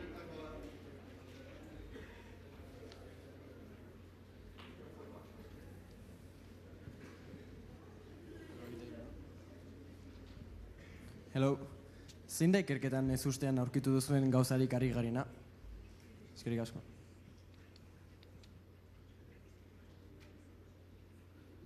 Okay. Dudley? Well, there are quite a few, but one is a favorite. We get a certain pattern of the velocities and directions of product molecules produced in single collisions, the way we do it. And the first family of reactions that we studied gave such a certain pattern. And then after some years, we were able to extend to a wider range of molecules, and we got the same pattern. It was astonishing because the electronic structure was so different in those two families of reactions. And what was so especially lovely was the second family was one that John Polanyi's method used. And of course, he couldn't get the kind of pattern that we did because we were measuring different quantities. But the first family we found, and now they had the same pattern. So I was delighted. I called them kissing cousins. But the way the chemists had thought before, there'd be no way to be the similar pattern, and yet it was. So it showed us, we had to think in a very different way about how the electronic structure was governing breaking and making a bond. So that was a very exciting thing. I even said I would like to have that on my tombstone, those two together. Two things. The first one is the most exciting thing that I have discovered is that I can be very wrong. And the second one deals with the evolution of the Huntington gene. This was shocking to me and astonishing to discover that the gene that causes Huntington disease, when there are more than 36 CAG in the gene, is a gene that is more than 1 billion years old, that was born with no CAG repeats in Dictyostelium discoideum, which is an amoeba, the first pluricellular organism that has appeared on Earth. So the gene was there since, the same gene that I have is there since it's on Earth, is present in different species starting from so many years ago. And then during evolution, we discovered that this gene, has acquired a number of CAG repeats, 2 in one species, and then they become 4 and 7 and 8. So suggesting that this tragic CAG repeat that can be very dangerous when it goes above 36 is important, has been important during evolution, and probably is important also in our life today, because we all have some CAGs in our gene, but below 35. And maybe we are so different, and maybe he's so bright, because maybe you have a number of CAG repeats certainly below the pathological range, but because as the more CAG repeats you have in your gene in the normal range, maybe the more bright you are, more gray matter you have in your brain. But not too much, we hope. Not too much. Yeah, absolutely. So you see this little thing you were talking about mutations before. This was a mutation that happened in sea urchin gene million years ago that didn't disappear during evolution. It has been maintaining, and it kept growing, actually. Now more and more CAG repeat. So there must be a reason for that. And we're working on that. But we know already a little bit. So this was a total surprise. Very good answer.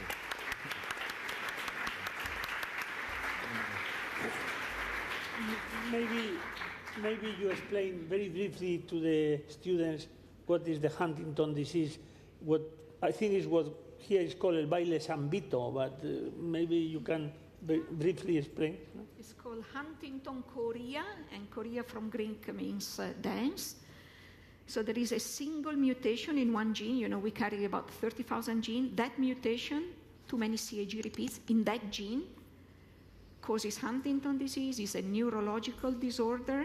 As a consequence of that mutation, some neurons in our brain die, and the neurons that die are the ones that control our movements. So Huntington disease is a movement disorder. Disease onset is around 40 years of age, and then it becomes also psychiatric. And the longest is a CAG tract, above 35, above 36. The earliest are the symptoms. So I was mentioning yesterday that there are unfortunately kids with, so there are a few, with 200 CAG repeats, and they are 2 or 3 years of age, and they have the disease already at age. Unfortunately, it's uncurable. There is a problem with depression, so it is treatable. The depression is treatable, but as your neurons degenerate, for the moment there is no solution. But maybe, as I was mentioning before, gene silencing, so shutting off, stopping the gene, from being translated into this mutant toxic protein, or genome editing, chopping the too many CAG repeats, would be a strategy. And of course, there are many diseases that are, as tragic, and I really hope that many of you will join forces to study these diseases. Very good.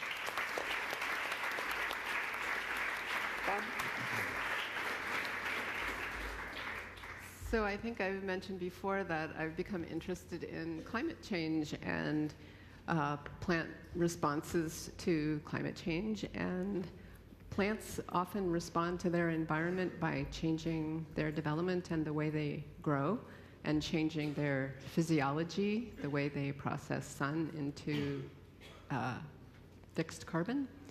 And a lot of our knowledge of how plants respond to increasing temperatures and increasing carbon dioxide is done in the laboratory. And so we make predictions about how we think plants will respond. But then what I want to emphasize to you, that it's really important to go out into the field. And so science isn't all bench work. Science is many scientists going out into the real world, into tropical forests and temperate forests and tundras and so forth, and asking how real plants respond to these changing conditions. And the thing that has surprised me is that the developmental characteristics of plants that you can't study in the laboratory are often very, very different and have profound consequences for the way we understand responses to climate change. So, for example, most temperate plants, so plants that grow here in northern Spain, and forest trees and high altitude and high latitude organisms, have a very, very long period of development, and you find that they're actually responding to changing temperatures or changing water regimes or changing carbon dioxide, but you don't actually see with your eyes or your instruments that can measure this until sometimes the following year, or sometimes many years later, because of the distinct patterns of growth that these plants have. And so I guess what I would like to say to you is that we can't always translate the biology that we learn in the laboratory to the way the world works. And so as you think about science, it's think about field work and trying to bring our understanding that we learn from the laboratory to understanding the world. And I think that's been really surprising how sometimes that doesn't translate. Mm-hmm. Mm-hmm.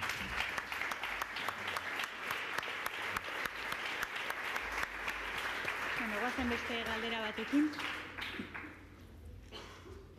Biografikoren bat egingo dugu orain.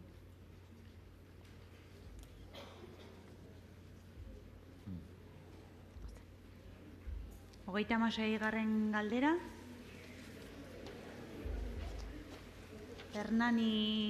Hernanitik bidali digute.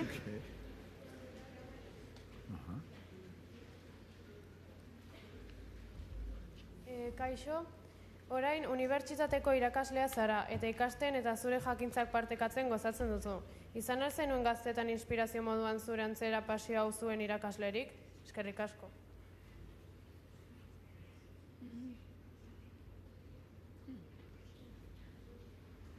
Oh, yes, I had several marvelous teachers. One of my favorite ones was a Hungarian mathematician, George Polya is his name.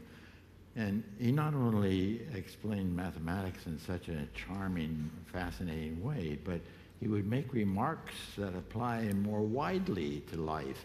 One of my favorite examples of that is he stepped down after a derivation of an important mathematical result, and he said, when you solve a problem like this, you should step back and look more broadly, because often you will recognize that there's another problem that you can, by modest addition or transition from the first one, you can solve that problem. And it often is maybe a more important problem than one you had started out before, but you didn't realize the relationship till you got far enough along. And he said it's like in the woods, like you were just saying, if you find a mushroom, you can be sure there are other mushrooms nearby, because the conditions for mushrooms to thrive are that way. There's never only one mushroom in the woods. So I call this Polya's mushroom theorem. He never called it that way, but I like to point this out to students because it's a very important precedent. It applies not only to science, but to other problems when you look about it. So.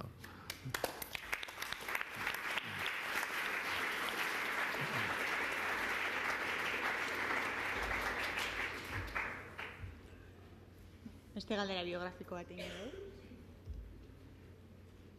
41. galdera, Arantzadi ikastolatik. Uh-oh. Yeah, you and that. Well, that's for all. We will put that to all. Egunon, oso demora gutxian arlo ezberdinei lotutako hainbat gauza lortu dituzu. Tituloak 41. galdera zen. Barkatu. Egin alduzu koefiziente intelektuala neurtzen duen testik? Eskerrik asko.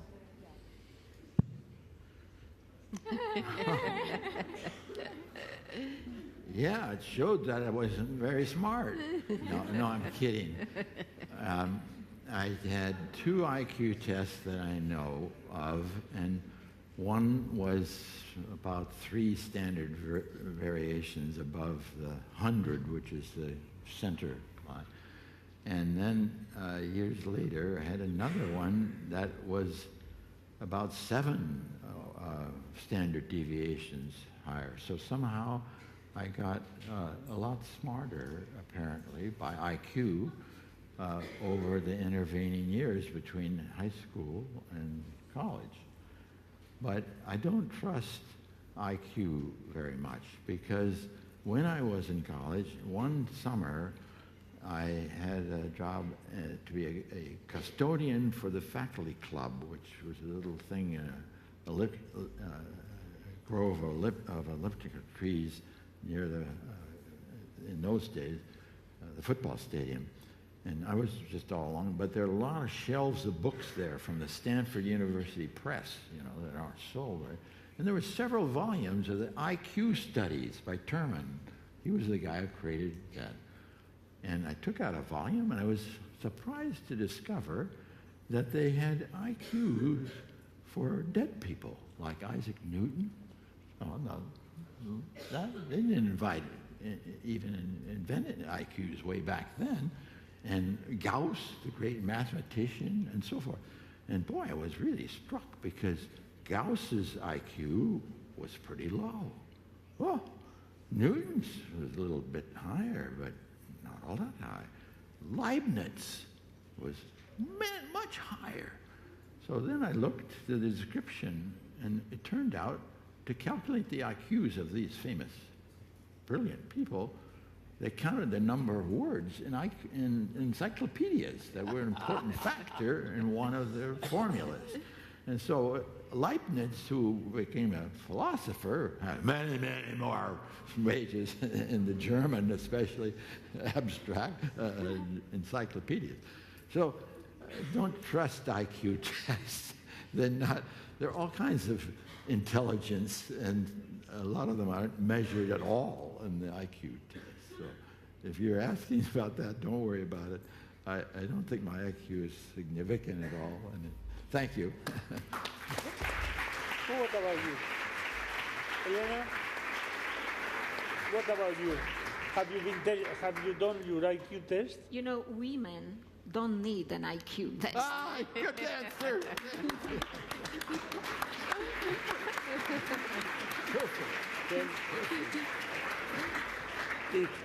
If I will ask Pam, either he agrees, where there is no new information, or she disagrees, and then we have a contradiction or a conflict. Shall I ask you? That's one of those unanswerable questions. Okay. Okay. Good. Bueno, denboran aurrera goaz ere bai, eta azken txampan sartu aurretik hirugarren saria ezagutzera emango dugu. Horretarako berriz eskatuko diot Kareagari mesedez igotzeko eskenatokira. So you are enjoying. Now you seem much more happy. Eta, bueno, aukeratutako hirugarren galdera, 129. garrena izan da. Galdera hau, Irungo Pio Baroja zentrotik bidali digute. Josu Ruiz Seijok egin du. Eta mesedez Josu, zorionak.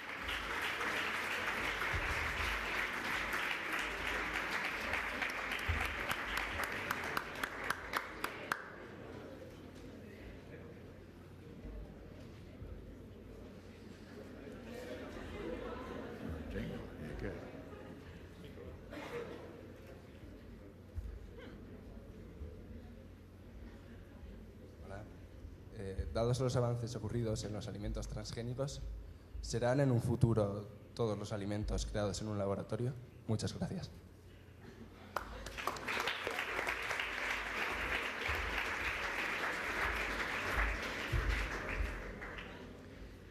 Leave it to you to ask the controversial question. So again, the clapping went over the end of the translation, so that you're asking, will foods be made in the laboratory? All food. All food. All food will be created in a lab. Oh, I doubt it. I think the way that plants grow requires the nutrients that come through the roots and requires the sunlight through the leaves, and so I think there's certain requirements of plants, at least if we want to eat good food, that will require conventional agriculture unless we want to eat tissue culture, mounds of cells that are dividing in a petri dish, and I certainly hope that's not where genetic engineering is going. But genetic engineering does offer us the ability, I mean, there are many drawbacks and problems with genetically engineered food, but it also gives us the opportunity to manipulate plants so that they're more nutritious, so that we might grow more food in much smaller areas, manipulate plants so that they can tolerate more marginal conditions, the kind of things that we're creating through climate change. So they may not be growing in our laboratories, but they may be growing under conditions that we don't have now or that plants can't tolerate now. Great.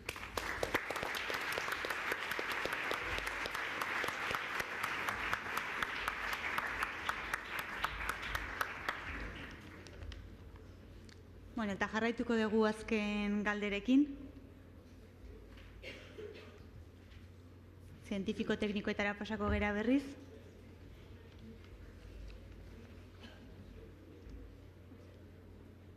Eunda 25. galdera, Talaia institutotik egin digute, Hondarribitik.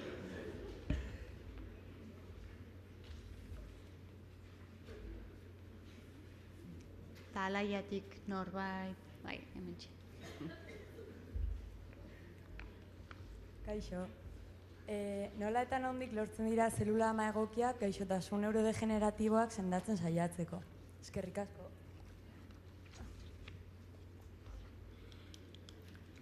If you want to cure neurodegenerative disorders, so the goal would be to replace the dead cells, the dead neurons, So you need to produce neurons. And your question is, from where you get those neurons? So we turn to stem cells, and your question is, which stem cells?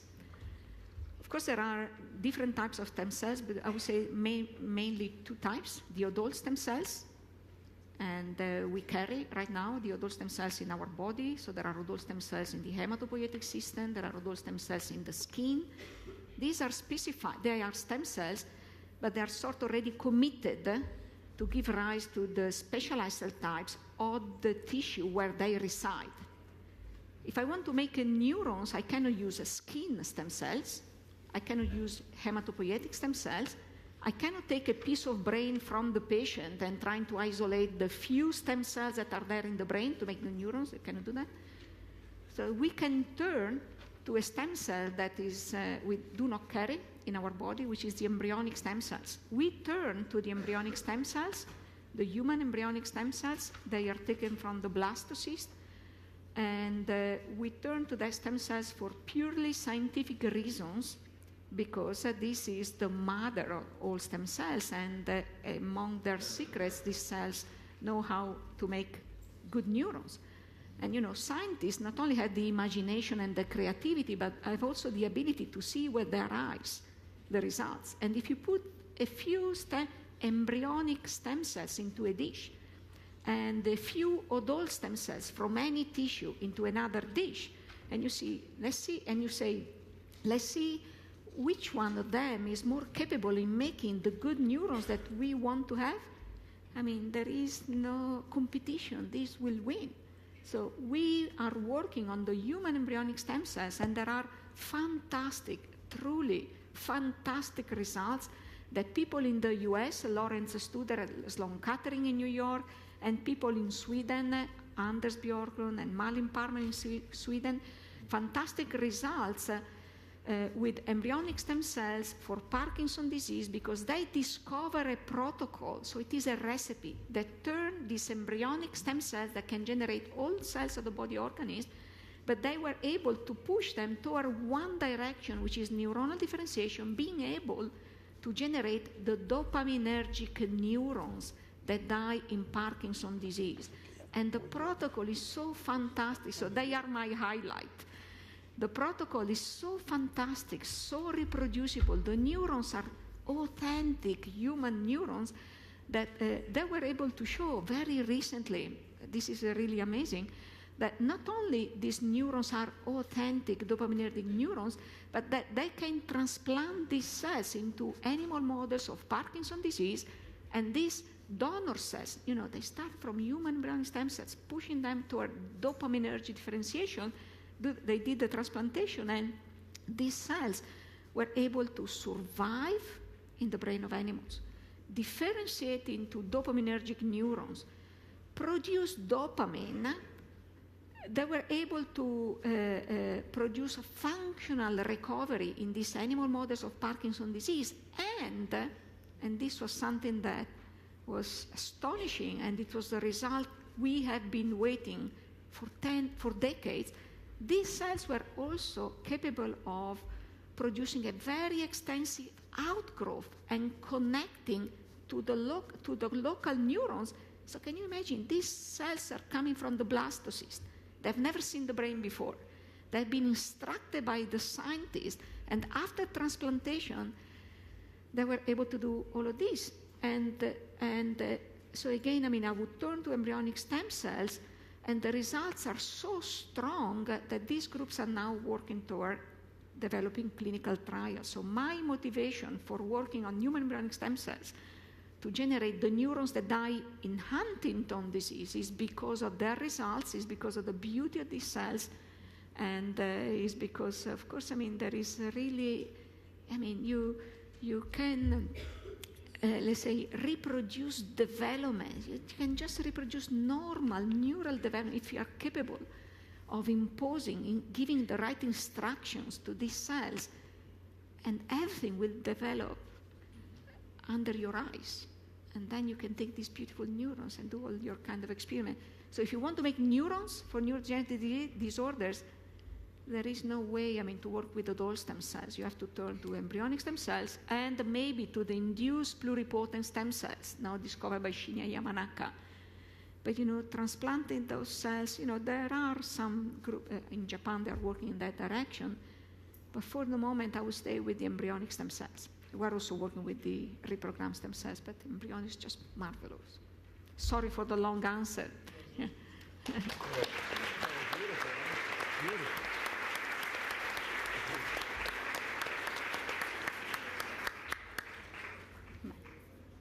Galdera orokor bat egingo dugu orain.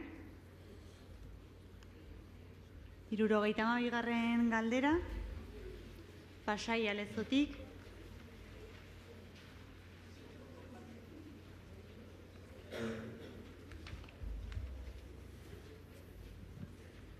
Hello. Keeping in mind the current environmental problems, do you think we are using our knowledge and wisdom correctly? Thank you.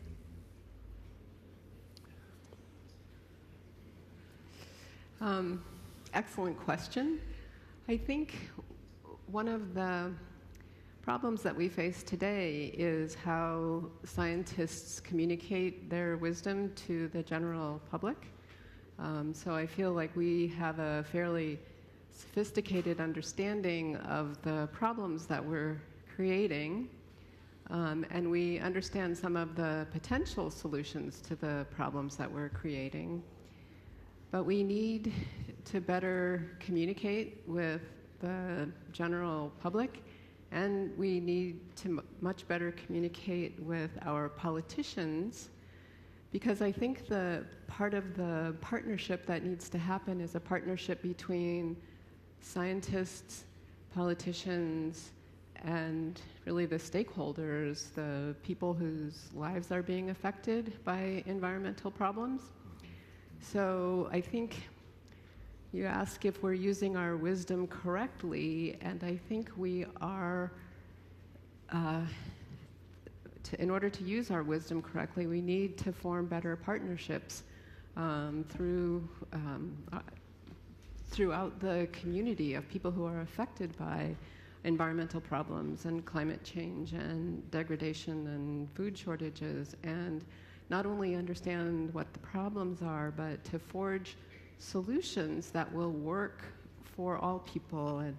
And you talked about the glass being half full and our responsibility to fill the rest of us, and I think that scientists can't do this alone. I think again, I think it will be your responsibility to find ways to forge those connections through effective politicians and community organizers and stakeholders to find solutions that really work for everyone and not just, for what scientists think is the right answer. Mm-hmm. Yeah.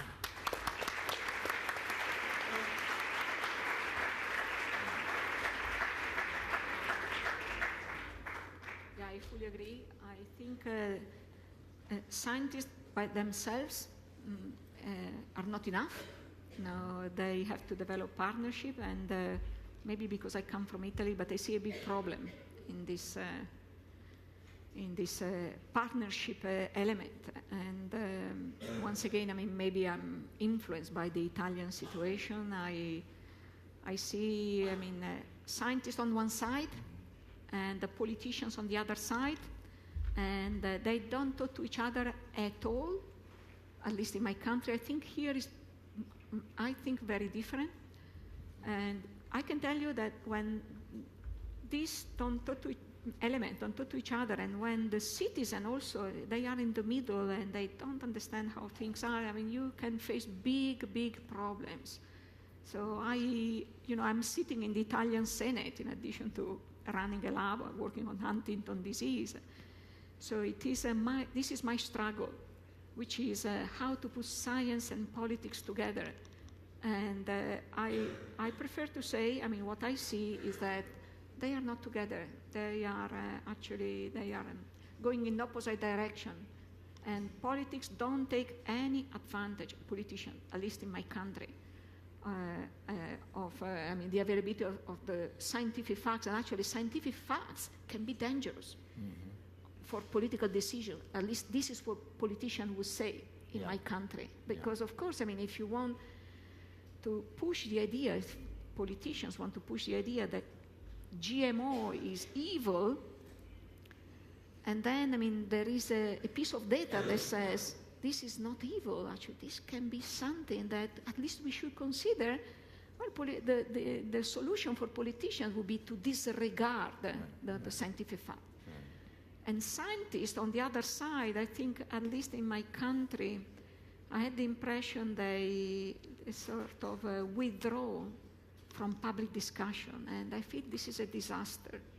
So this is a problem that I would prefer to see it highlighted, written in stone on the wall, so it is a big problem. So, and we are all going to lose if we don't solve this problem.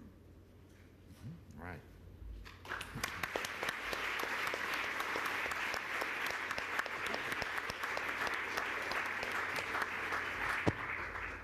Climate change is right now tremendously important, but look a bit at history that gives some optimism for the future.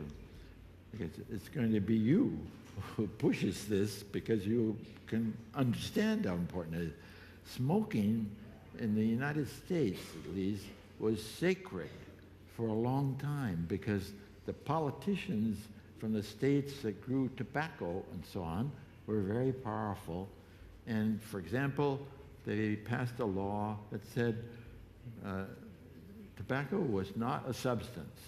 So it was not under the Pure Food and so on administration.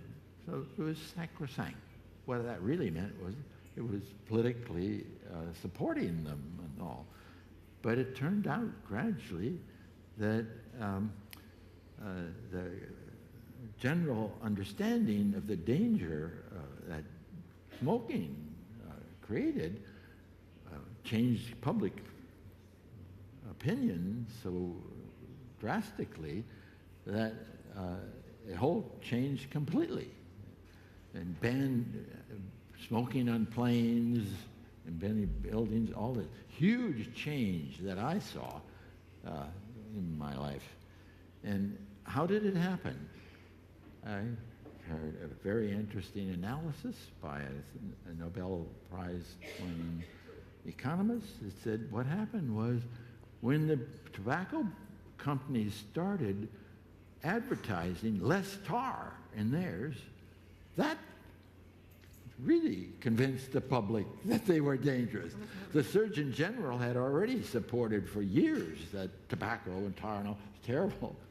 But the advertisements passed it more powerfully, and it really turned the whole tide.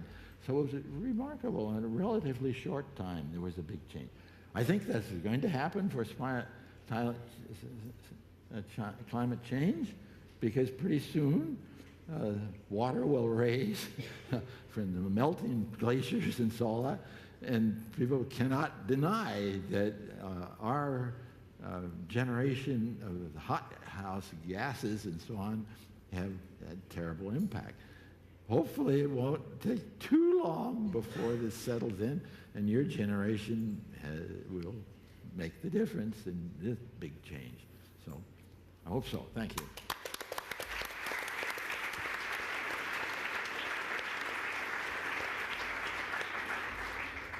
Bueno, vamos a tener una última pregunta que voy a elegir yo para los tres. Hay muchas que tenía seleccionadas, pero vamos a elegir una, luego os haremos un resumen, luego Itziar dará instrucciones. Muy importante para nosotros la foto con vosotros.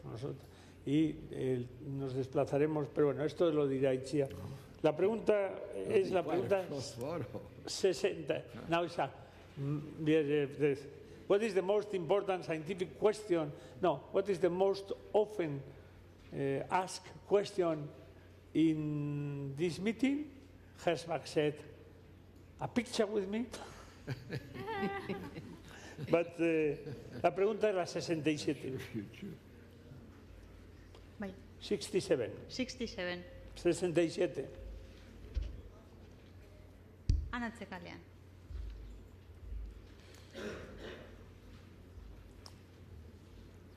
Si pudieras regresar en el tiempo y eliminar solo un descubrimiento físico que haya tenido consecuencias negativas para la humanidad, ¿cuál sería tu elección? Who wants to begin? Dudley?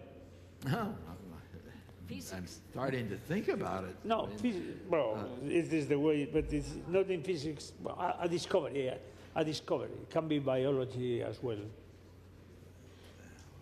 Well, yeah, I was going to say weapons of war generally,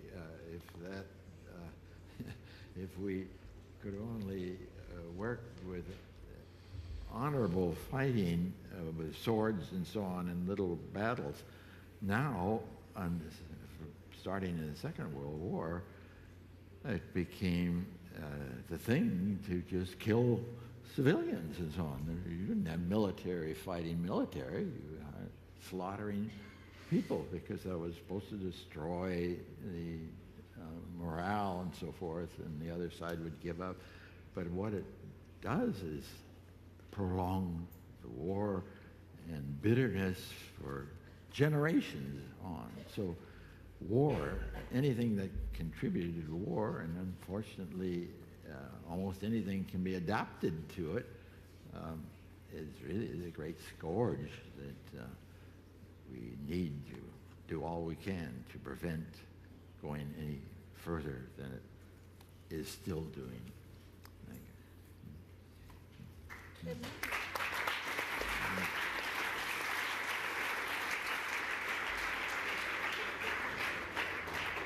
But maybe, I don't know if you agree, maybe we should say that we don't have to eliminate discoveries. I mean, I don't like the idea of eliminating discoveries, because discovery is, knowing more things. What we have to eliminate is some applications of the discoveries. No, and indeed, I mean, this is the partnership that we have developed with the different stakeholders, so that on one side we have total freedom to discover. On the other side, we have all stakeholders coming to the table and to define, okay, which one of the discoveries should be, applied, or, I mean, whether there is need of more information. And this is true also, I think, for the past. So I would say I wouldn't eliminate any discovery. I would just have kept a bigger eye on applications. Yeah.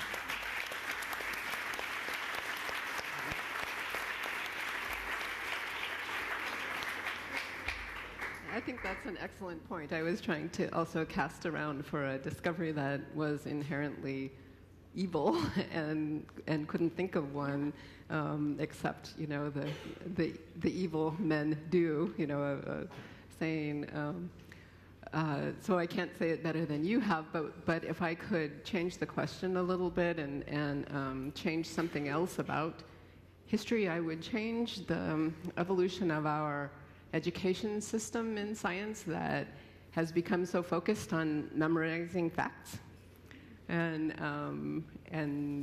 change it to an educational system that emphasizes asking questions and understanding how to find answers.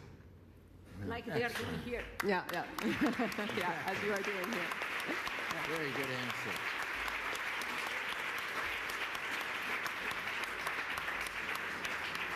Bueno, es tradición de estos encuentros que el moderador tiene el deber y el privilegio de hacer un resumen final.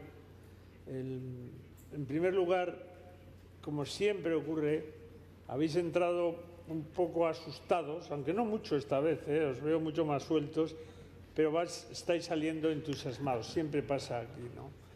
Y habéis hecho muchísimas preguntas, y muy buenas preguntas, habéis trabajado para hacerlas, y os han explicado que aunque no hayan tenido tiempo de contestar a todas, es el trabajo que habéis hecho lo importante, el hacer las preguntas. Incluso todos vamos a llegar esta noche a casa y mirar rápidamente en la web qué es psicotrofia o that is a challenge, a ver quién encuentra la respuesta a la psicotrofia. Y grandes consejos os han dado, porque son gente que además de tener conocimiento, tienen dignidad humana y tienen comportamientos éticos, de que no temáis al error, que si os caéis os levantéis. Muy importante cuando Elena os ha dicho que sois afortunados, somos muy afortunados, y vosotros especialmente por estar aquí con ellos, y nosotros porque vosotros estéis con nosotros. Somos afortunados. Hombre, unos más que otros. Yo he tenido la suerte de nacer en el Valle del Roncal y eso es un privilegio para pocos, pero en general. Y un consejo que es muy importante, y lo ha dicho Dudley y lo han ratificado nuestras dos acompañantes, es intentar tener empatía, poneros en lugar del otro, ver el sufrimiento del otro, ver los problemas del otro, ¿no? Y me ha gustado, me ha impresionado la frase armonía, ¿no? Hay que buscar la armonía en la familia, la armonía en la pareja. Obviamente mis tres acompañantes, yo lo sé, tienen una gran armonía. Elena ha dicho que ha tenido la suerte de tener un gran marido, ¿no? Yo creo que Jordine tiene la suerte también de tienen que ser... So does Pam. No, es que a Georgine es que no. Tenemos aquí el marido de Pam, que obviamente armonía. Ayer dio una charla fantástica como Dudley y Elena. Y bueno, Dudley está casada con una superwoman, ¿no? Georgine, superwoman, casado. Recuerdo entonces un libro que leí, que era la biografía, creo que era de Otto Fritsch. Otto Fritsch es el sobrino de Lisa Meitner, una mujer que no obtuvo el premio Nobel por ser mujer. Debía haber compartido el premio Nobel con Hahn y con Strassmann. Es una de las injusticias más claras. Fritsch es el sobrino, el que se dio cuenta del potencial de la energía atómica en una playa de Copenhague junto con su tía Lisa Meitner. Y en aquel momento las mujeres no trabajaban, pero él escribe en su libro que la mujer, una esposa, es muy importante para la vida de un científico.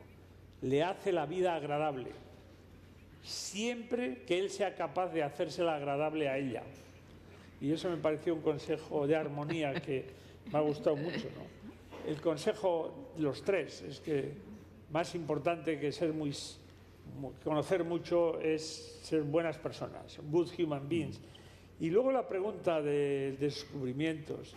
Y como ha citado, yo estoy de acuerdo con Elena, como Dudley ha citado que Leibniz tenía el IQ más alto, de acuerdo con los Modern Indicators of Google, Leibniz dice que en la frontera entre lo conocido y lo desconocido todos somos ignorantes, pero cada avance en lo desconocido encierra en sí también una amenaza.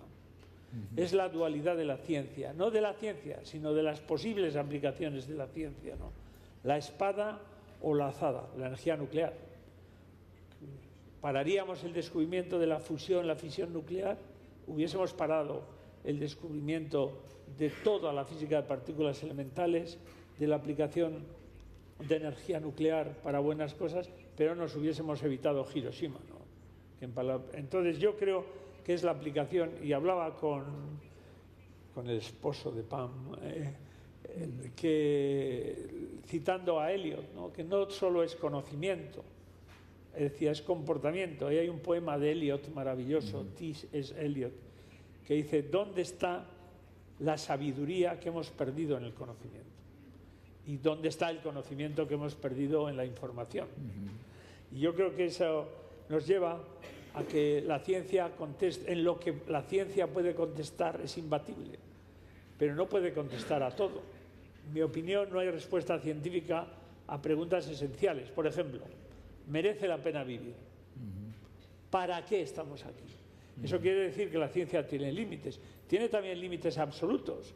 El teorema de Gödel es un límite a nuestra capacidad de deducción lógica. El principio de indeterminación de Heisenberg es un límite a nuestra capacidad de conocer, y el hecho de que la velocidad de la luz sea inmensa pero finita es un límite a nuestra capacidad de conocer zonas del espacio-tiempo. Y los científicos, por lo tanto, somos los menos interesados que se eliminen otras ramas de las humanidades, porque la ciencia es parte del humanismo moderno.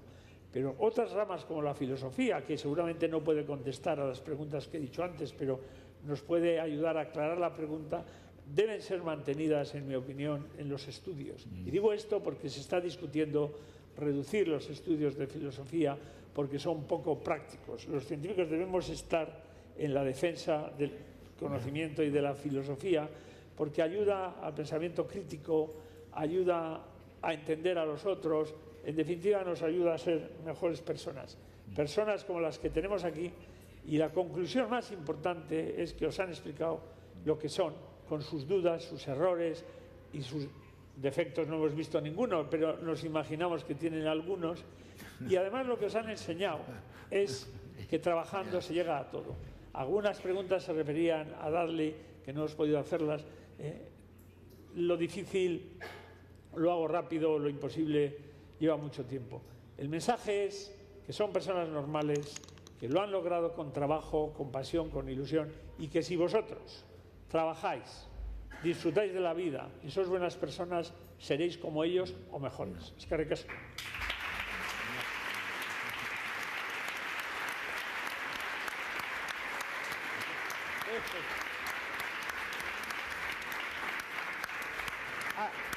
Ya sabemos lo que es la planta, ya sabemos lo que es la planta. La psicotrofia, ya sabemos qué es. ¿Pero alguien sabe? Creo que la estudiante que ha hecho la pregunta quería contestarnos a todos. Por favor. Sí, Hola. Sí, ya voy. Vale. Hemos estado mirando a ver si... Bueno, hori. Egon gabe gira landarei buruzko informazioa eta konsideratzen da munduko landare arraruena eta baitzaitze jako la flor del beso. Eta lora bat gorrisa daukana espaimatzun itxuria eta matau muxoa gola ematen. Eta aurkitzen da Amerika... Hori da. Very good. The impossible takes longer.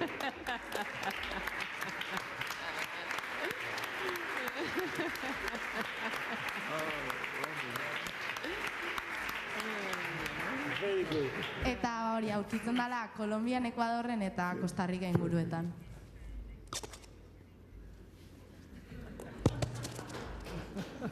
A picture is worth 1,000 words. That's right. Eskerrik asko. And thank you also to our invited speakers. Great. And thank you, Pedro. Orain, esan duen bezala, argazki bat aterako dugu kanpokaldean, familia argazki handi bat, lehen egon geran jardin berdinean, fotokolean, eta mesedez jarraitu sala laguntzaileen argibideak pixka bat antolatzeko errezagoa izateko, eta gero ja bueltatuko dituzue, bueno, jarraitu beraien argibideak, ez dakit ondo nola egin nahi duten. Eskerrik asko.